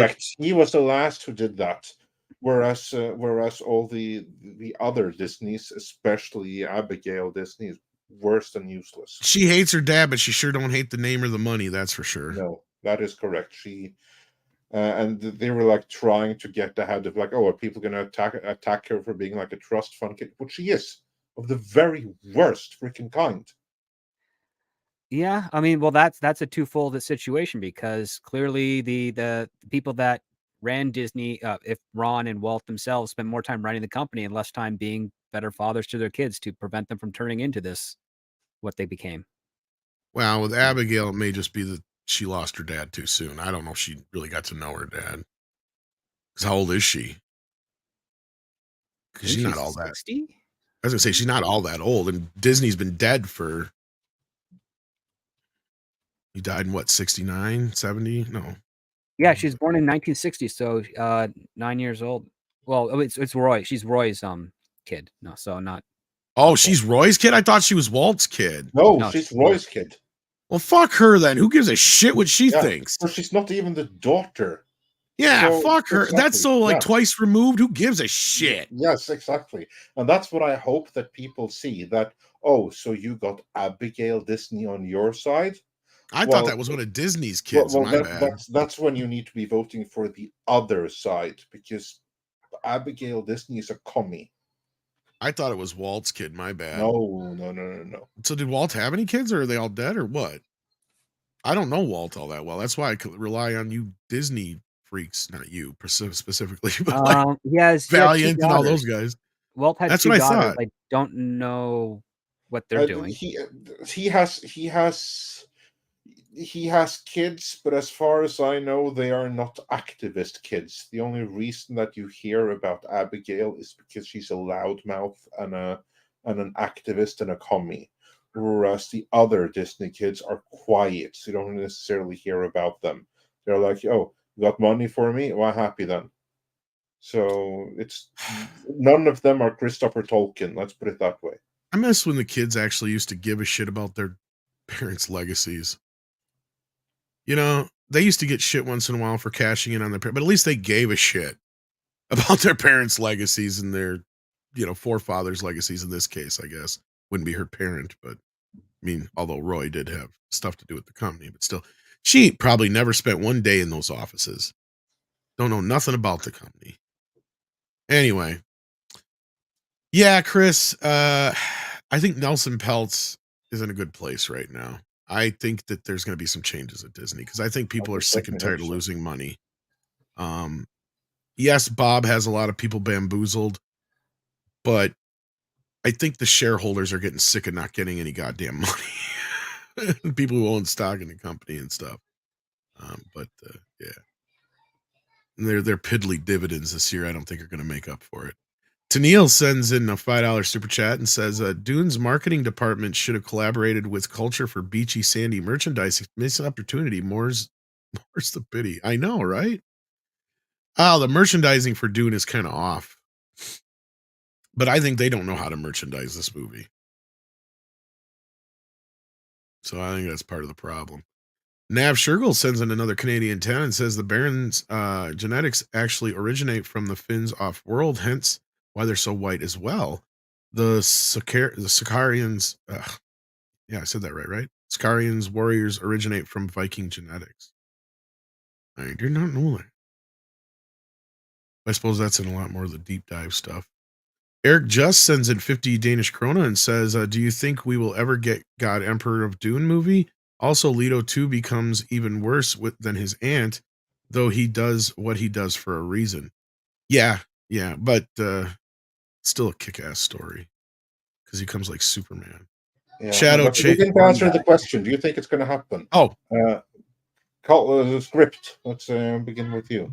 I don't know if they'll do God Emperor. I think it might be too cerebral but that's a tough one. We'd have to see what the success of part 3 would be, and if they go for children. Yeah, I was gonna say never. As long as they are continually successful, just like Harry Potter, they're gonna keep making them until they run out of books. Yep. They'd go into the Brian Herbert stuff if it still keeps on bringing in the money. Well, they kind of already are with the Sisterhood, ain't they? If it ever gets off the ground, I mean, that's the thing. As far as I know, it's still set to come out this year. Yeah, it's supposed to come out this fall. So it has had their showrun. I would have been hoping that they must have been filming this last year. I'm surprised they didn't do a teaser with. Yeah, I thought we'd get a teaser with this movie. To be honest with you. Yeah. So I would certainly imagine that should be on its way. Actually, there may have been one in the movie I think it's that one chick the witch that got knocked up by Fade. I think that's going to connect with the series. I bet. How much you want to bet? Well, I thought the Bene Gesserit series was a prequel series. It is, but I think that's kind of our little nod to it in the movie. I think because remember that just kind of goes nowhere other than maybe setting up a seed for the future. Because that's just there. Like, why is it there? Like, well, again, that could remember they're doing a time jump. They're doing a time jump in part 3 when we get to Alia, who isn't born, and here we have another Bene Gesserit woman who is also not born yet. So the new Harkonnen and Alia would be the same age in part 3. Yeah. So we've got a Fade child. Fade's child is going to be a part of this too. And I'm just wondering if they're going to explain some of the. Clearly, the Bene Gesserit thing is going to be setting up of the whole Kwisatz Haderach prophecy and all that kind of stuff, and everything leading up to it. I'm sure like the early Harkonnen stuff, and we might even get to see like a young Baron in there or something like that. You never know. It might even revolve around that and how Jessica was born and stuff like that. Perhaps it might go farther ahead. Who knows? I don't know. We don't know anything about it, unfortunately. So yeah, we'll have to wait and see what happens. But Shadow Chaser says a question: if these movies were more loyal to the novel than the miniseries on Sci-Fi, would it be able to attract an audience besides we do nerds? I think so. I think, Of course. Mm-hmm. And I think that these movies have already proved that, right? Like, all you need is to be able to have a decent cast and something that looks unique and cool to go look at, right? I mean, that's kind of what Dune is doing, is pulling people in by the spectacle of it all. Again, that's where I said I think there's a lot of people who probably really don't understand what these stories are about, but they're still saying, "Oh, we loved it. It's the greatest movie ever," because they know that everybody's talking about it. But if you actually ask them what it's about, they couldn't tell you. But I could be wrong. Who knows? I usually am not. Though. No, Peter I think says, you're right about this one, though. I think you are completely right. I think that it's very cerebral. If you're not familiar with it in advance, if you just watch the movie, you're going to have a hard time following everything that's going on, who the Bene Gesserit are, who the Mentats are, what they do, why they do it. You're not going to know unless you're already familiar with the books from this movie. And I think people are going to just lie and say they do because they enjoyed the spectacle of it. It's kind of like with Lord of the Rings. You know, it's the thing everybody's talking about and into at that moment in time. But unlike Lord of the Rings is much more accessible as a story. Yeah. It's really simple to understand, right? You've got bad guys and good guys.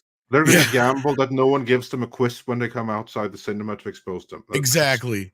Exactly my point. Because like with Lord of the Rings, it's really easy to understand, right? You got good, you got bad, you got this ring, you got to destroy the ring. Simple. Okay. Dune, not so simple. And I get that. And I think that some people are just going to pretend that they understand what's going on, but they don't really. Anyway, moving on. Pinochet's helicopter tour says DI is just an institutionalized UN global communist policy. Sweet Baby Inc. privatized in video games what Hollywood has institutionalized in policy. Yeah, I think I get what you're saying here. Yeah, hard to disagree with that. Tennille says, Andre, what does Hungarian look like? Bearded royal and worse for wear while visiting Sarajevo. Too soon? I want to give that one to Chato. Yeah. Might have been meant for him, but yeah. Yeah. I don't think it's too soon, but maybe a little bit individual. Let's just go with that. Eric Just sends 50 Danish krona and says, also, what did you think of the TV series version of Dune, Dune Messiah, and Children of Dune? I think it was more loyal, but suffered from a low budget. Yeah, I think we already kind of covered this, and we all kind of agreed in that it did the better job of telling the story. It just, clearly suffered under a low budget, especially the first part. I would say Children of Dune, aka Dune Messiah and Children of Dune, holds up much better, even though it was only 2 years after the original. HD had come a long way. CGI had come a long way because, that first movie suffers under the weight of the low budget and inability to have HD CGI effects. What do you say? I would say that it was incredibly ambitious. Yeah. Perhaps a little bit too ambitious for its own good, because they spent so much on ambitious designs on everything, more ambitious than they could execute. And it had troubles with the lighting and stuff like that. Not the best of score. These visual effects were PlayStation 1 cutscene level. Actually, not even PlayStation 1 cutscene level. They were more like a Sega Saturn level cutscene, because that's 30. Yeah, that's about the same as PlayStation 1. Something. Yeah, well, Sega Saturn level cutscenes, about that level in terms of the quality right there. It looked very much filmed, made for the theater. Some of those desert scenes were very obviously in the studio, so it just kind of like looked theater. But some of the cast were tremendously good, and the script was amazing. Yeah, and I'd say like I said, Children of Dune actually upped the ante a little bit and did a much better job all around, I think. But like I said, advancements had made it so much easier. I mean, sure, by today's standards, the CGI is piss poor. Oh, it's unwatchable. I mean, it's easier to watch the 1984 movie than it is to watch that from an aesthetic point. Yes and no. I mean, yeah. It's I'm curious to what script would have to say about it. listen, CGI aside, I still think it's one of the better adaptations of the story. Oh, absolutely. And I think that's where it counts. You can forgive the CGI because you're so engrossed with actually the plot points and the performances. I mean, the guy who they got to play Baron Harkonnen, great character actor from the UK, very very creepy, Shane, very I think fun is to watch. Ian McShane or Ian McNeice. Ian And something. McNeice, It's I think. McNeice because Ian McNeice, McShane's yeah. the other guy. Yeah. It's McNeice then, yeah. Yeah. Yeah, he's been in a lot of stuff. Yeah, he was one of them I recognized. And you get to see Chani's tits in the uncut version. Yeah, There's that's that. true. Yeah. And she's got a nice rack. Ah, yes. She was also one of the better Chanis, even outside of that. Yeah, and she's like, what is? I don't know what her background is. She's got to be like some kind of. No. I mean, like native or something. But she's not white. See, and that's where I was like, a lot of people are like coming at me like that. Specifically, when we were doing the review, that one asshole that was coming at me because I was bitching about the story elements of Chani, and he thought I was talking about Zendaya. I'm like, I ain't said shit about her. Like, it ain't got nothing to do with her. It's all to do with the writing. Because as I said earlier, I'd have no problems with but I'm with Paul. If you're going to have them be a darker race of people, then have them be all the same race.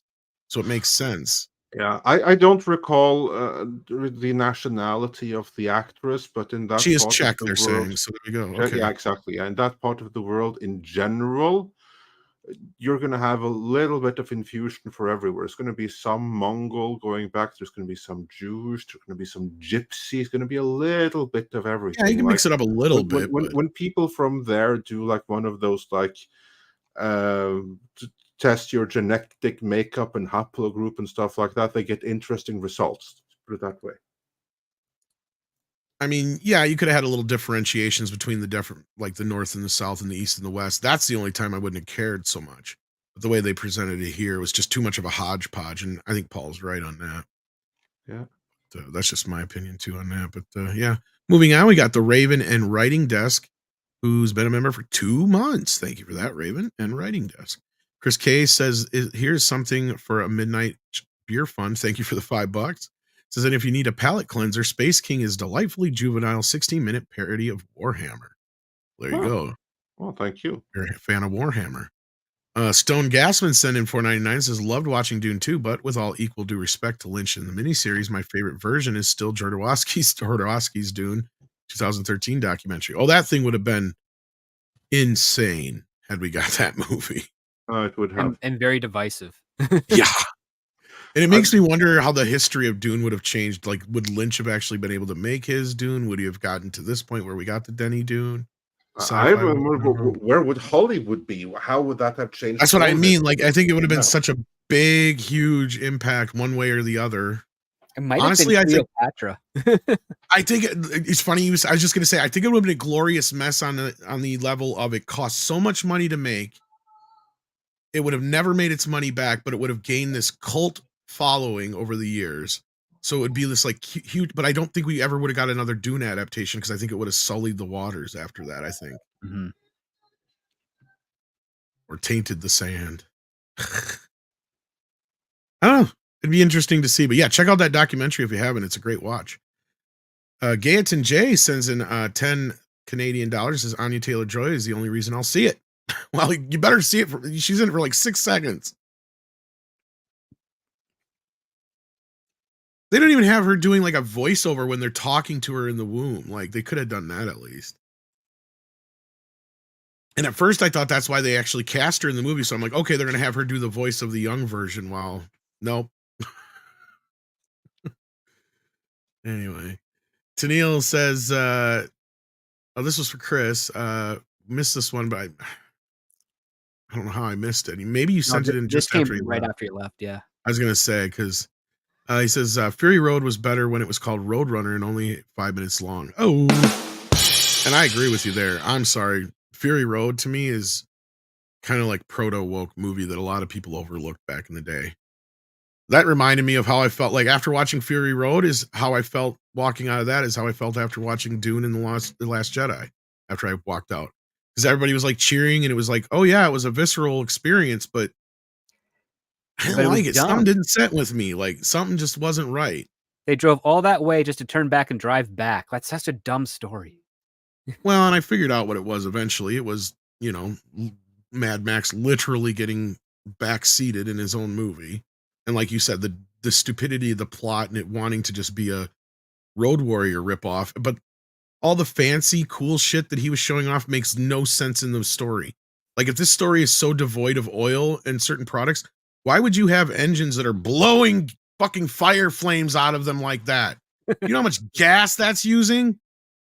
Mm-hmm. So there's just so much shit in this version that makes no sense. None whatsoever. And I get it. Some people are excited for this prequel that's upcoming. I'm not. The fact that they have to ape off of Mad Max to even sell it to me is the exact reason that it's a problem. And I'm not even going to get into why I don't think Tom Hardy should have played Mad Max. I don't see one reason why, especially in that movie, that Mel Gibson couldn't have come back other than Hollywood's stupid bullshit politics. So that was the thing I was holding against the movie to begin with. But anyway. And then Chris Hemsworth, did you hear that now? That he only wants to make movies that have strong female characters. Did you see that? No, I didn't. But that sounds like his wife talking. Yeah. And that's one of the reasons why he did the Furiosa movie. That might be worth a video. I'll have to dig up. Well, that's his career down the drain. Yeah. Digital Onyx, that's a cool name, sends in 5 and says, Planet of Apes and Kong x Godzilla reject common sense, return to monkey. I agree with you, at least on the latter. I can't wait. I'm like hyped up for Kong x Godzilla. That's one of the ones I'm looking forward to. But I love just the batshit craziness of the last one. So I'm home. And I already know how this one ends and all everything. So I got a bunch of spoilers. Packing Proton sends in $5 and says, just ordered IMAX for Ghostbusters. Only 8 tickets booked besides mine at 5 p.m. Hope not a bad sign. Yeah, when I ordered mine, I was the only one who bought tickets so far. And I couldn't get it they didn't even have it at the IMAX. It's not in the IMAX in Madison. I have to go see it in DLX, which is all right. At least I think it's Dolby Atmos at least. So I'd rather have that with a bigger screen. And I don't think it's shot for IMAX anyway. So it either be cropped off or letterboxed through the whole movie anyhow. Because I read up, I didn't find anywhere where it says there was stuff shot specifically for IMAX. They're only getting 1 week in IMAX. So you got lucky that you got to see it. So that's cool. I think I'm more bummed that it's just, yeah, that they went and did this to this movie because now it's got no chance. No fucking chance whatsoever. I really hope it rises above the ashes, but I just don't see it happening. And I'm with Darth Plato. Planet of the Apes pass. Add nunchucks sold. Yes. If you had some nunchucks, I'd be there. Because as Andre says, ninjas make everything better. Didn't you say that first? I think so. No, I believe I said bacon makes everything better. No, who said ninjas make everything better then? Was it Paul? Somebody did, damn it. I don't want to steal somebody else's quote. Anyway, Seth is here and he became a member. Thank you for that. We appreciate having so many members. We like to examine our members, play with them, and put them in the Dune bucket. Get in the Dune bucket. No, I'm just kidding. Anyway, Tennille, aka Dislikes Puns, says Accursed Farms is helmed by Ross Scott, who's most well known for his show Freeman's Mind. He cut his teeth with Machinima and now lives in Poland. Okay, so I may be roughly familiar with him then. Okay, I got you. Yeah. All right. Tennille says, Sweet Baby breaks your window and sells you glass. Yes, exactly. Yes, this is what I was saying. They create the problem and then they're like, guess what? We can fix that for you. It's like, but I didn't have that problem before you showed up. Oh, you didn't know you had that problem before I showed up. Now you know. You know, it's like, yeah, they're creating a problem that isn't there. Squeegee D, that's a hell of a name, sends in $10 and says, the colloquial term okay was used at least 4 times in the film. I think is really out of place in this universe. You okay? I'm okay. Are they okay? It dilutes the immersion. You know the word that took me out of the movie? Shit. And that was said like 3 or 4 times. And the one that took me out the most was when Zendaya was going to blow up the other ship that I don't know if it was it was an Omnithopter. Was it an Omnithopter? I wasn't sure if it was or if it was one of the other ships. but she's going and she jumps out of the way and she goes, "Oh shit!" And I'm like, "Oh, that just felt weird." Yeah. Yeah, the cursing in the movie felt off. Because these are like a people that are advanced so far, kind of like with Star Trek, right? To me, in my like the swearing kind of thing just feels beneath them. Especially somebody like Paul and stuff. Like as far as the Fremen, wouldn't they create their own swear words? Well, that would be an interesting bit. You know what? Every culture does. And it's always That's fun my point. listening to Exactly. other cultures and their swearing words. But I guess that they wanted to. I would think that would have been fun to have the Fremen have their own swear words. I mean, just look at some of the Norwegian swear words that we have that are derived from our culture. And I've heard like some Yugoslavian swear words and stuff like that. So yeah. I think it'd have been fun to have them have their own swear words. But that's just me. But it would have helped with the immersion, is my point. David Fitzsimmons sends in 5 and says, the only thing I can see being untranslatable are stuff like Discworld, heavy use of both written and wordplay, and the footnotes I see being really hard. You know, Lynch solved that, though, back in the day. And that's the one thing that I missed when I saw the first film was the inner monologue. I'm like, he finally figured out how to do the thought bubble in a movie. And now with surround sound, you can play with that even more, right? Mhm. Oh, yeah. And the audience wouldn't be as confused probably because then if you have the inner monologue going off in like the surround speakers instead of the main speakers, and people know, oh, that's inner monologue dialogue, and then I'm hearing the main voices through the main feed, right? But yeah, no, I see what you're saying to a point, but I still say that there's ways around it. If you're clever, and I think Script agrees with me, and this is us coming from our writing backgrounds, that nothing is unadaptable. You just have to find a way to do it. And that includes Discworld. Yeah. Absolutely. I mean, heck, one of the more prominent shows that used an inner monologue quite effectively was Dexter. I mean, you can't get further. It's like that's a good starting point right there for the more contemporary audience if you want to bridge that over. Yeah, and another one I like to use is a different kind of side of it is Mario Brothers, not the new one, but the original one, because they didn't have shit to work from. So they had to create a lot of that stuff. And I know people shit on that movie, but it's like, you know, think about it for a minute. When that movie came out, what we had was Super Mario Brothers 1, 2, 3, and Mario World.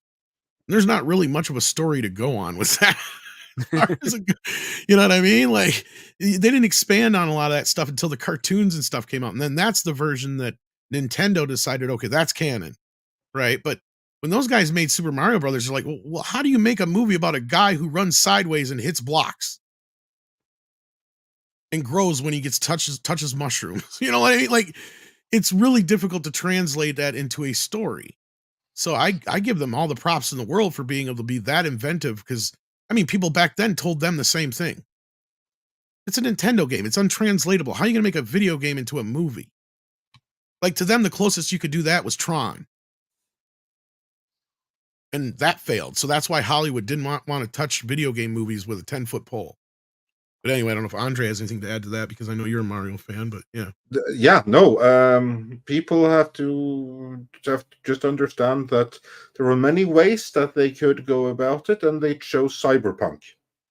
I don't blame the filmmakers. I blame the studio because they chose cyberpunk filmmakers because they gave Super Mario to the people who made Max Headroom and said, here, go wild with it. What did they think was going to happen?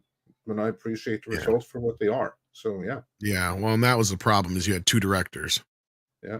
And I learned some more of the problems of those 2 directors when I'm watching all the commentaries and stuff on the Mario Brothers. Because, like, what you would have was the husband would turn around and approve something while the wife was off doing something else. Then the wife would come back and go, I didn't fucking approve this. Oh, and vice versa. Through the whole fucking movie. Till somebody finally had to say, look, I'm going to go with whatever one of you signs off on, because if we sit here and do this all fucking day, this movie will never get made. Because they constantly were going, so it was those 2 were the main problem. Those 2 not being able to have a unified vision. And that was the problem, is they said you had 2 people with 2 very strong visions working against each other. But anyway, that's a whole nother conversation for another day. Action Con brings up my favorite movie of all time. In Jaws, the subplots had a common denominator. They were about territoriality, the mob, the affair. They went with the theme of the book, and they're great in the theme of the book, but that's not what the movie needed to be. And that's where this is one of those places where the liberties were well done. And some of those liberties weren't even that bad. I mean, as far as like they made the story better, in my opinion, because the end of the book is kind of a lump. Like, I mean, the shark just dies. It's just kind of unceremonious. Like, you know, they got to have a big explosion. And Spielberg knew that. But yeah, anyway. Tennille says Force Awakens foundation with which to build upon. And then what they build upon it was a toilet. This is true. It's very true. And I kind of feel the exact same way about Dune Part 2.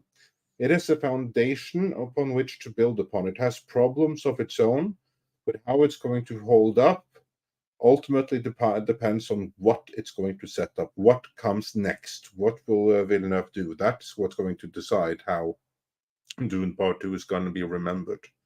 Just as The Force Awakens is remembered worse because of The Last Jedi, it could have gone the other way. We'll see what happens with Dune Part 2. Yeah, and that's where, like, when people freak out about Force Awakens, like, yeah, I understand. But here's the thing. JJ actually set anybody who's coming after that up to do anything they want. And not only could have Ryan subverted expectations as he wanted to, because it was real easy. Clearly, everybody saw that the first movie was just a redo of the first film. So what do you do from there? You either just redo Empire Strikes Back, or you play with that expectation, right? You set people up to think that's where things are going, and that's where you start to bring in a few curveballs. Now, Ryan didn't want to do that. He just made a Star Wars movie like somebody who's never seen a fucking Star Wars movie ever did before, right? I swear, I still wonder if he's ever seen a Star Wars movie. And the best we got is he claimed he saw it in theaters whenever back when, and that was it. Yeah, I bet the only Star Wars movie he ever saw really was the one he made. I wouldn't be surprised. Because that movie comes off like somebody who's never in their fucking life seen a movie that was Star Wars before. At least JJ, you can go, yeah, he watched Star Wars a lot as a kid. Now, yeah, missed the point, but he watched it a lot. Yeah. You can tell he watched Star Wars a lot as a kid. Now, we can talk about whether or not he's a good filmmaker and all that kind of business script. You're 100% right. That's a totally different scenario. The safest thing he fucking did, though, was just remake Star Wars. That was it. And I'm sorry, guys, the death of Han Solo, guess what? That's Obi-Wan's death. Everything that happens in Star Wars happens in Star Wars. It's the same fucking movie. It's just JJ did it bigger. That was all it was. It's like, oh, we're going to have a Death Star. No, it's going to be bigger. It's a fucking planet. We're going to have Darth Vader. He's a cool bad guy. Yeah, but we're going to get the cooler emo version of him, in his opinion. You know what I mean? Like, everything's just bigger and more intense. You know, instead of faster, more intense, JJ is bigger and more intense. Yeah. It's bigger and better. Bigger and better. There you go. Can we bigger and better? I can see him saying that in a fucking board. Let's do that, but let's do it bigger and better. It's like, oh shit. This is the same guy that nobody gets it. Do whatever you want. And I believe that's exactly what he fucking said too, because that's what Tarantino said, and he usually don't lie about that shit. Because what has he got to lose? Tennille says Walt would have disowned those little shits. Oh yes, he probably would have. Walt, yeah. Oh god, look, Walt would have had issues with shit that Eisner did, but he would have really had issues with what Bob Iger's done. This whole let's go out and buy a bunch of franchises shit. He would have smacked motherfuckers like Chani did. Let's say it in another way. Let's go and water down what Walt did, because that's what he did. Well, with one thing, what Walt would do would be like, we don't buy existing IP. We find the public domain and make our own stuff. We steal the public domain and make our own. Exactly. That's what he would do. Now, I just did a brief research here. So Walt Disney's actual kids, his eldest daughter has passed away, but the grandchildren are the Miller family right now. They don't really have anything to do with the Disney stuff, but they don't seem to have any sort of weird history as egregious as Abigail Disney. That's what I meant. They're quiet. Yeah. They're not actors. They're normal people. They just go about their life. They collect the paychecks and they're shut up. They're happy, rich white folk. That's why. Yeah. They don't want to stir the pot. They're like, Dad made us a bunch of money. Grandpa made us a bunch of money. We're just going to stay out of this shit. Yeah. Tennille says, not to sound like a kiss ass, I'd like to just point out that the term commie coming from Andre carries more weight. It's not just some abstract risk. Yeah. There's always a fine line. Yeah. Well, and you tell me about like how your childhood was just so different. I just can't imagine, right? Like, yeah, no, and a lot of that's from the result of the changing world that you lived in, right? Contempt, because I've had those people around me my whole life. I still have them in my government, ruining my country to this day. Yeah, so, I mean, and that's where like you and I bonded over He-Man and stuff, because like you for the reasons you did, but me just because it was my first thing as a kid that I can't imagine the place where you were coming from and how that would have been just a splash of cold water to the face, basically. You've seen some of the stuff I grew up with in entertainment, so yeah. People talk about it being woke. Andre actually got awakened by He-Man. Yeah. And that story was great. I mean, I know I've told it before, but like, you said everything you were so used to was so bland, and you showed me some of the cartoons and shows that they would shove down your guys' throats. And a lot of them were just commie propaganda bullshit. Yeah, they totally were. Literal communist propaganda. So I couldn't imagine going from that like to commie moles straight out of the Soviet Union. We had Czechoslovakian puppet neighbors doing home improvement the commie way. So yeah, absolutely, we had all of that stuff. That's all we had. The only thing with some level of color, the only thing from North America that was allowed was Fraggle Rock, because they were good socialists. I'm not even joking. I know you're not.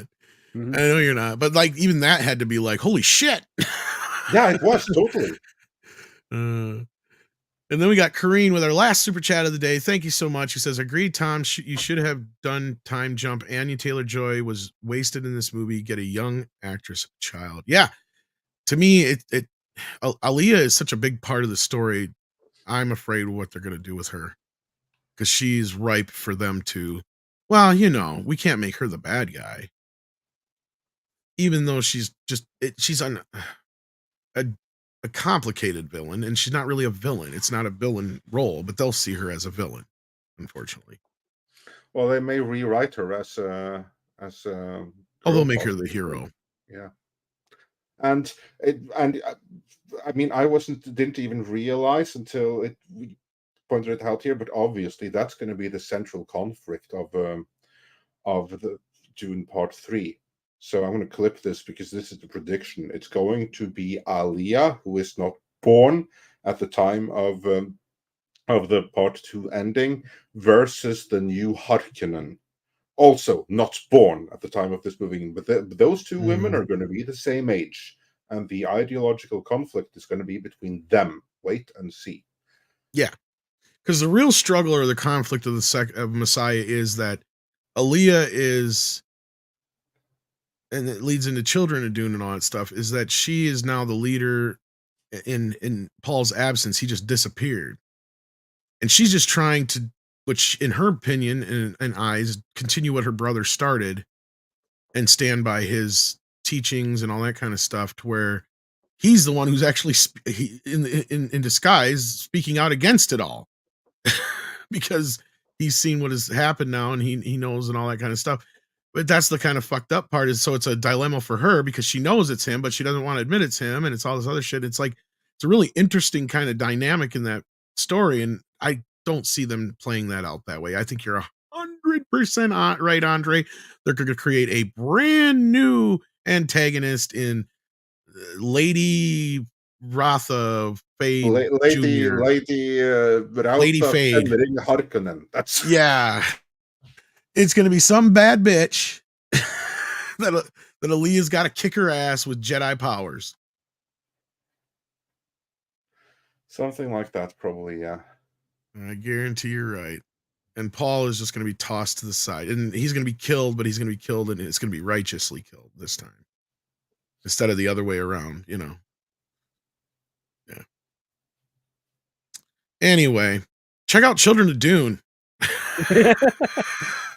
Check out Frank Herbert's sci-fi series of Dune. Yes, do yourself a favor. In fact, I'm going to do my opening of that box. I still have it in plastic. that big ass box. Oh, the Dune thing. set. Yeah, that's a Yeah, good one. I'm gonna bust it open one of these. I just want to do a proper video for it though, because it is still available. So. And I think people should get it, especially now after seeing this. It's like, look, I can tell you right now, this is, in years from now, we're going to be saying this is still the definitive version, unfortunately, story-wise, outside of the Spice Diver cut. I think so too. Just like with the Fantastic Four, forever afterwards, we're going to say that the 1994 version is the definitive one in terms of fidelity to the source material. Probably we're still going to keep saying that even after Marvel Studios reboots. I think that's what we'll be saying about here as well. But we'll see. We'll see. I have to say what I'm more excited about than Dune Part 2 is what they're going to do with everything else. Because what I do like is that now when this is a hit, both Legendary and Warner are going to want much more Dune. And what I want is the Butlerian Jihad, the war against the machines in the first place. I mean, that right there, that's an amazing TV series. That might be another, I was just going to say another series possibility. Yeah. Oh, yeah, I agree with you. I think this is going to be a big thing. They're going to push forward. They're going to make many, many more Dune products going. They're going to treat this like their new Harry Potter. I hope so. I'm all for it. I mean, just do it right. Do it right and then do it a lot. Earn all the money. Just done it the right way. Honestly, I think Denny should hand it over to somebody else.